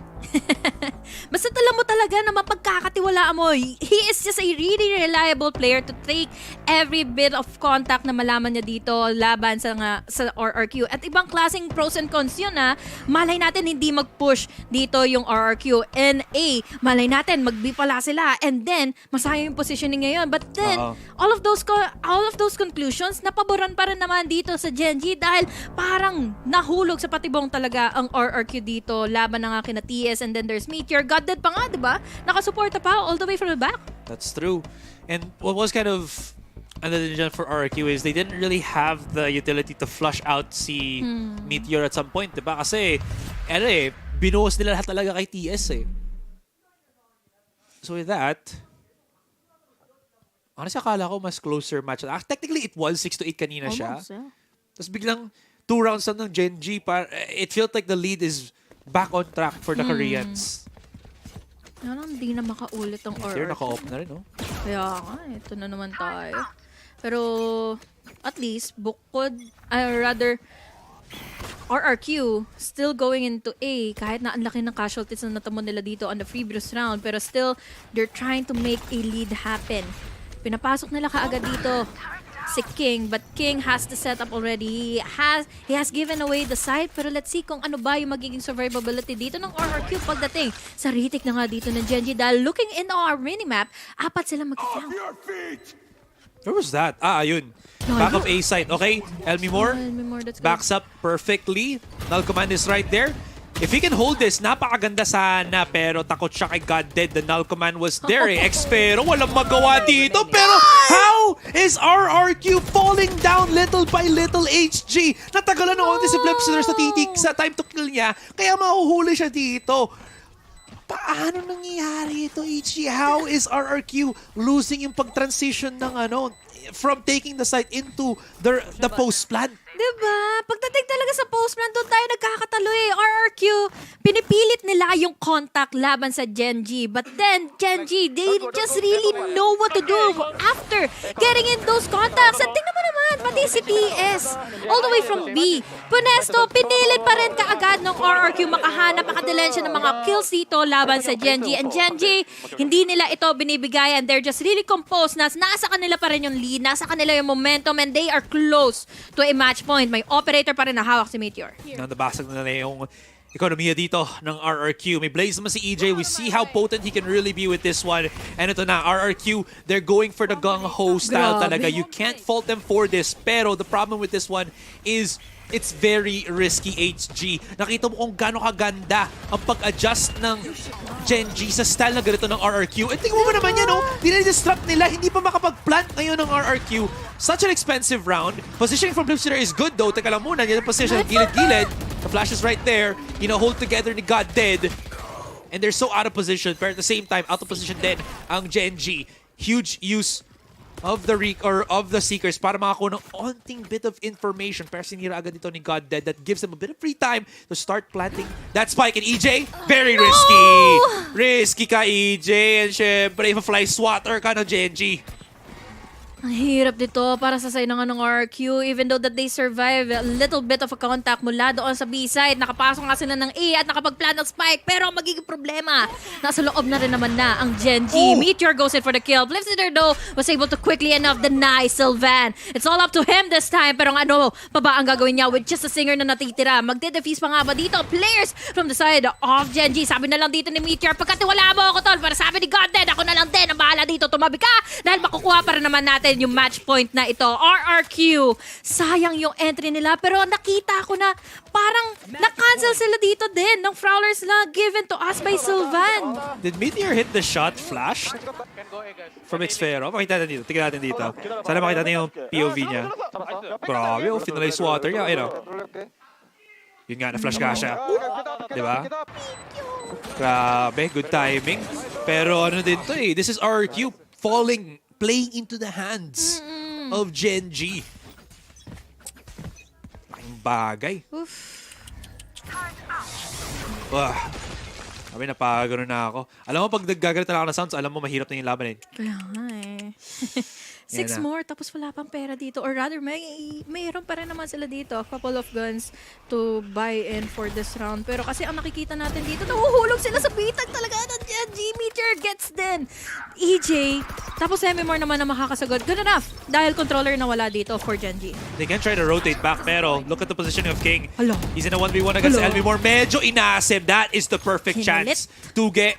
He immediately uses yung kanyang from the shadows to get backside control, clear it up, give a free C site para sa RRQ and get them that plant rolling. Huge paranoia. Nakatama ba? Nakatama nga! Pero how? Does Godded still hit the shot? It's not a full blind, yes. There is a chance. Pero grabe naman yung reaction, yung pagkakaintindi ni Godded dito, Xfero.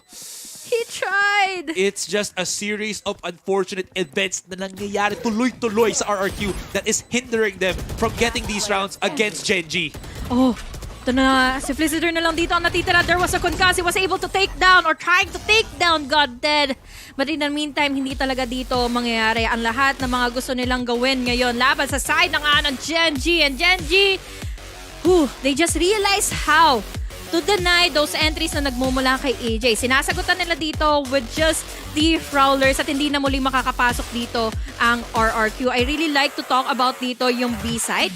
Pero kasi yung B-side ngayon, nirarush dito ng RRQ. So RRQ, nabasa na yung every bit of a contact, every bit of a strategy na gusto nilang i-perform laban dito sa Gen.G. And Gen.G, they just know what to shut down next laban sa RRQ. It looked like RRQ started losing a lot of, I think, hindi ganun kalaki ang playbook nila sa Lotus. Kung bakit mo nakikita na madalas silang gumagamit ng mga B pushes na yon with that kind of setup, with the flash, with the fault line, it feels like they do have those executes, pero yung executes na yon, it really is just that one particular play, that one particular strategy lang. Ang problema, ang daming ways of approaching ng Gen.G. Ilang beses, napaka-free-flowing ng Gen.G dito. Hindi ko lang kung by the book ba ang style nila or may parang step 1, get this, step 2, take that. Yeah. Pero it looks like that. It looks so clean. It looks so good. And Gen.G, coupled with kung gaano katindi yung game sense sa mga players nila, hindi maka-come over deep. Hindi ma-overtake ng RRQ. Ang nakikita ko dito then for Gen.G is that we have Godded, we have Sylvan. There are the ways to fly dito ni Meteor. Kaya nagagawa niya yung specific plays na gusto niya. Kaya siya free-flowing to get in multi-kills after multi-kills and a lot of rounds for Gen.G. Hindi na nagmamatter dito kung sino yung makakontakt play niya dahil nakukuha niya pa rin ito kahit mapatay dito si Meteor. Sino ba yung backbone ng Gen.G? There's Godded, there's TS, tapos nandito pa si King. Grabe, yung pala yung perspective ni Godded. Full blind talaga siya. Akala, kasi di ba pag naparanoia ka, pwede mo makita yung kalaban pag nasa proximity siya. Oo, tama. Ang problema, bulag din pala siya. Pero, di pala problema talaga yun. Spray control, spray transfer. Grabe, ibang klase talaga ang Gen.G. They didn't have the strongest of showing sa lock-in, but again, it is such a different format right now. Nakikita mo yung confidence na ng Gen.G, their willingness, their wanting to thrive once again. I think sinabi natin ni Tita Mika na this is a team that is talaga hungry for that win because they were denied it just a couple of months ago. Yeah, and I just gotta give it up to Gen.G, and Meteor himself was able to tank a lot of games, a lot of rounds laban dito sa RRQ, and RRQ unfortunately hindi sila nakakasagot eh. Grabe, ibang klase talaga to. Not sure for how we're gonna be able to dissect this. Pero syempre nandiyan din naman yung panel natin that is primed, set up, ready to discuss everything. And for yung parang medyo sayang lang din is one series na tayo today. Would have been nice to kind of maybe see another one. Any case, guys, we're gonna pass it on to Tita Mika, si Wolf at si Nomad to discuss things a whole lot better. Maraming salamat sa pogi ni Azuray. Very, very smart and handsome at ang multi-talented, maganda at pinaka-cute na si Honey Glaze. Yan reklamo pa kayo reklamo pa kayo. Pero guys, mukhang tama naman tayo, di ba? 2-0 naman. 2-0 naman si TS. Kaso lang si TS Gen.G. Ibang TS. Ibang TS pala yung naka 2-0. Napakasakit para sa RRQ, especially since there's so many rounds. They came so close, pero yung mga mistakes, ito yung mga frustrating na mistakes yung parang konting yung tumingin ka lang dito, nagre-reload ka, yung parang caught in very awkward moments. Yeah, you wouldn't want to get caught with your pants down if you're going up against Gen.G. And nasabi nga ni Honey Glaze kanina habang dinadissect nila yung buong game after the series was that this is the eternal sunshine of the spotless mind para kay Godded, para kay Sylvan who just got in there and really let King and Meteor work like clockwork. Orange. Tama ka dyan. Yun nga lang, ang RRQ, talagang pumunta sila doon sa may long part ng A na madaming mga halaman doon I call it the Meteor's Garden dahil parang hindi talaga nila napigilan si Meteor doon sa site na yun. Nakita natin na naka 21 eventually na-kills si Meteor. So many multi-frags of course, daming mga highlight plays. Ang pinaka na-impress talaga ako dito, on many occasions, yung paggamit niya ng Cloudburst to give him the advantage. Meron pa nga dun na nag-operator siya tapos naubusan na siya ng hangin for the dash. Para maka-alis, ginamit na lang niya yung Cloudburst instead. And of course, he's using it in both A and C to isolate angles to his advantage. Meteor really was shining all throughout this entire series talaga. Again, it's the Sylvan coming in for Echo, definitely a wise choice for Lotus. If Echo was still here, I would say na maybe may chance pa yung RRQ na mapatikit pa na yung laban. Might not be a definitive win for Gen.G as it is right now, pero it would still be a win. It would still be a close fight for RRQ against Gen.G. Yun na nga Kaso lang it seems like Lotus is really the bane of this roster. No? May unfinished business pa sila dito sa Lotus. Kaso lang, we saw that Xfero was definitely trying his best, diba? Siya talaga yung parang nagpo-pull through for RRQ. It's just that hindi pa rin nagsisync. And I do have to say na parang yung si EJ, si Tuge, they're still not syncing up with the rest of their teammates. So there's a lot of work that needs to be done there. Ang dami. Although masasabi natin ang nakakatawa dito for RRQ, they won all of the pistol rounds, 4 out of 4 sa ating halves. And then eventually, naipanalo din nila yung advantage nila after winning the pistol round. So that's one thing. Yun nga lang, quick to download ngayon ng RRQ. Parang ang Gen.G. Nakita nila kapag may naipapanalo yung RRQ dun sa mga pistol rounds, round number 3, tas eventually yung bonus, after nung bonus, yung talagang full gun round, naipapanalo nila ng sobrang linis. So parang ganun Gen.G, unfortunately, dina-download lang nila yung RRQ dun sa mga rounds na yun. Yun na nga Props talaga kay Gen.G yan. Props talaga to all of these Korean teams na nasa Seoul, South Korea ngayon. Pwede din tayo mag-Seoul, South Korea if we join the Grab on Libuhat Challenge. You can win that trip to watch the VCT Pacific Championships live. If you join this challenge before March 31, 2023, next week na yan. This week na yan. This Friday. Hala, time is running out, guys. Ako nag-join na. Pero you can win VALORANT gun buddies, sprays, player cards, and if you're lucky enough, that trip to Seoul to watch the VCT Pacific Championships live. Kaya ngayon yung last week natin. 27 to 28. Yes. Ata yung pinaka-finals. That's right. So, just scan. Ay, ang layo na sa akin. Just scan that. Ay, ngayon, lumapit sa akin. Just scan the QR code on your screen. Ito, yung nandito. Para makasali na sa Grab on Libuhat Challenge. And remember, you need to subscribe to Grab Unlimited and di nyo kailangan mag-alala kasi the first month is absolutely free just in time for this week para makuha nyo yung premyo. Grab Unlimited gives you free delivery every day from every store and malay mo nga na baka ikaw ang ma-deliver sa VCT Pacific Championships. So, sali na.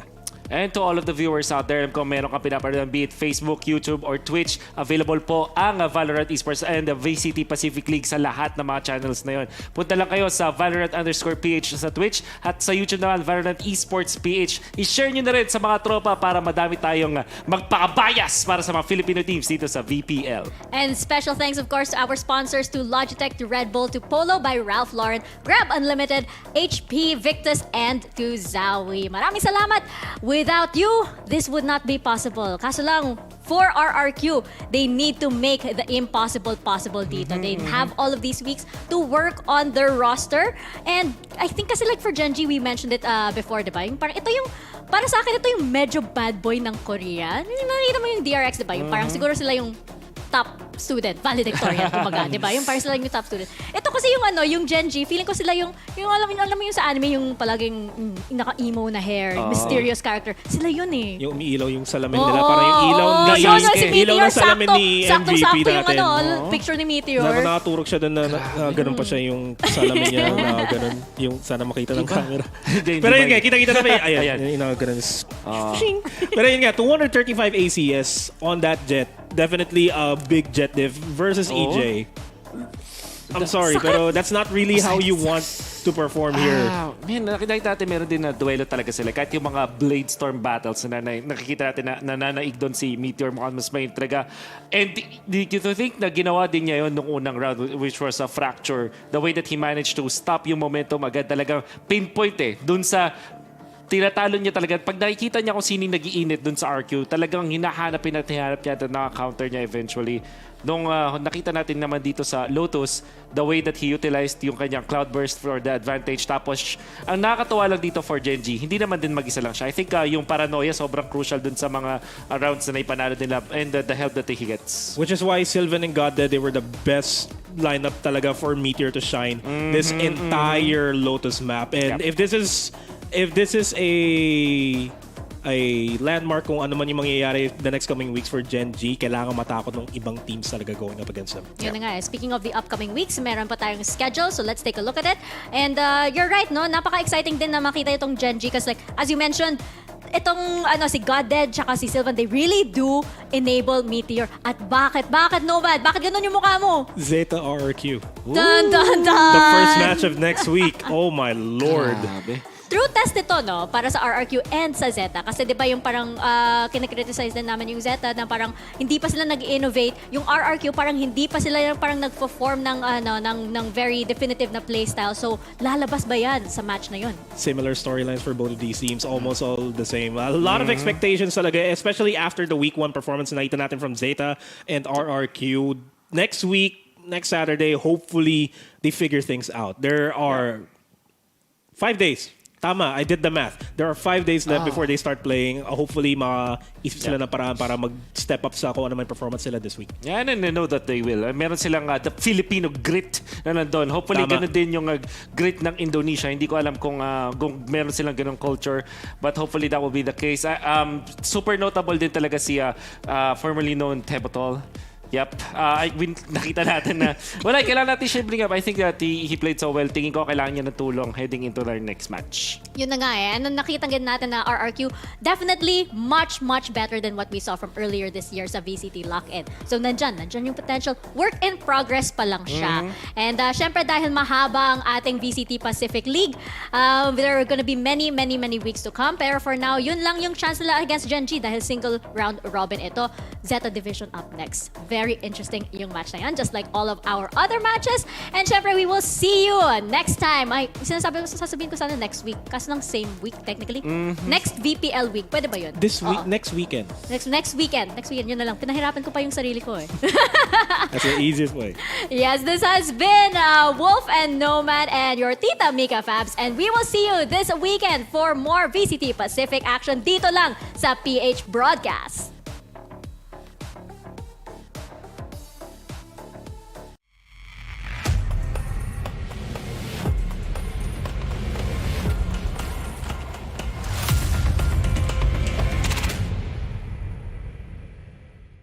Kick gang, got that sensei since day. Don't believe us, we just got it shown. Got a whole game prepped up, got them like it's loaded. Ooh, they got it backwards like it's Yoda. On track, got speed, it's a locomotive. Dominate the game like we supposed to. Dodging all lanes like we supposed to. I just run the play like we supposed to. Gotta win it all like we supposed to. Dominate the game like we supposed to. Dodging all lanes like we supposed to. I just run the play like we supposed to. Gotta win it all like we supposed to. Dominate the game like we supposed to. I'm just staying in my lane and I'm supposed to. Be 100 ain't a thing, I ain't checking for no lames. Only gang with the dudes that I'm close to. don't ride a wave, I just float through. Drawing up the plays like a coach do. Come against the team, better pray like the Pope do. Cause we'll turn your little beef into tofu. We tryna rise to the top. Real recognize you ain't squad, you the op. Drip on wall pate, feeling like the greats. Appetite jumping and you looking like a plate. Team on 3, no fail when we break. Lombardi is the only L's that we take. Tap the pylon, then we all celebrate. Then it's back to the huddle, time to cook another play. Dominate the game like we supposed to. Dodging all lanes like we supposed to. I just run the play like we supposed to. Gotta win it all like we supposed to. Dominate the game like we supposed to. Dodging all lanes like we supposed to. I just run the play like we supposed to. Gotta win it all like we supposed to. Dominate the game like we supposed to. Dodging all lanes like we supposed to. I just run the play like we supposed to. Gotta win it all like we supposed to.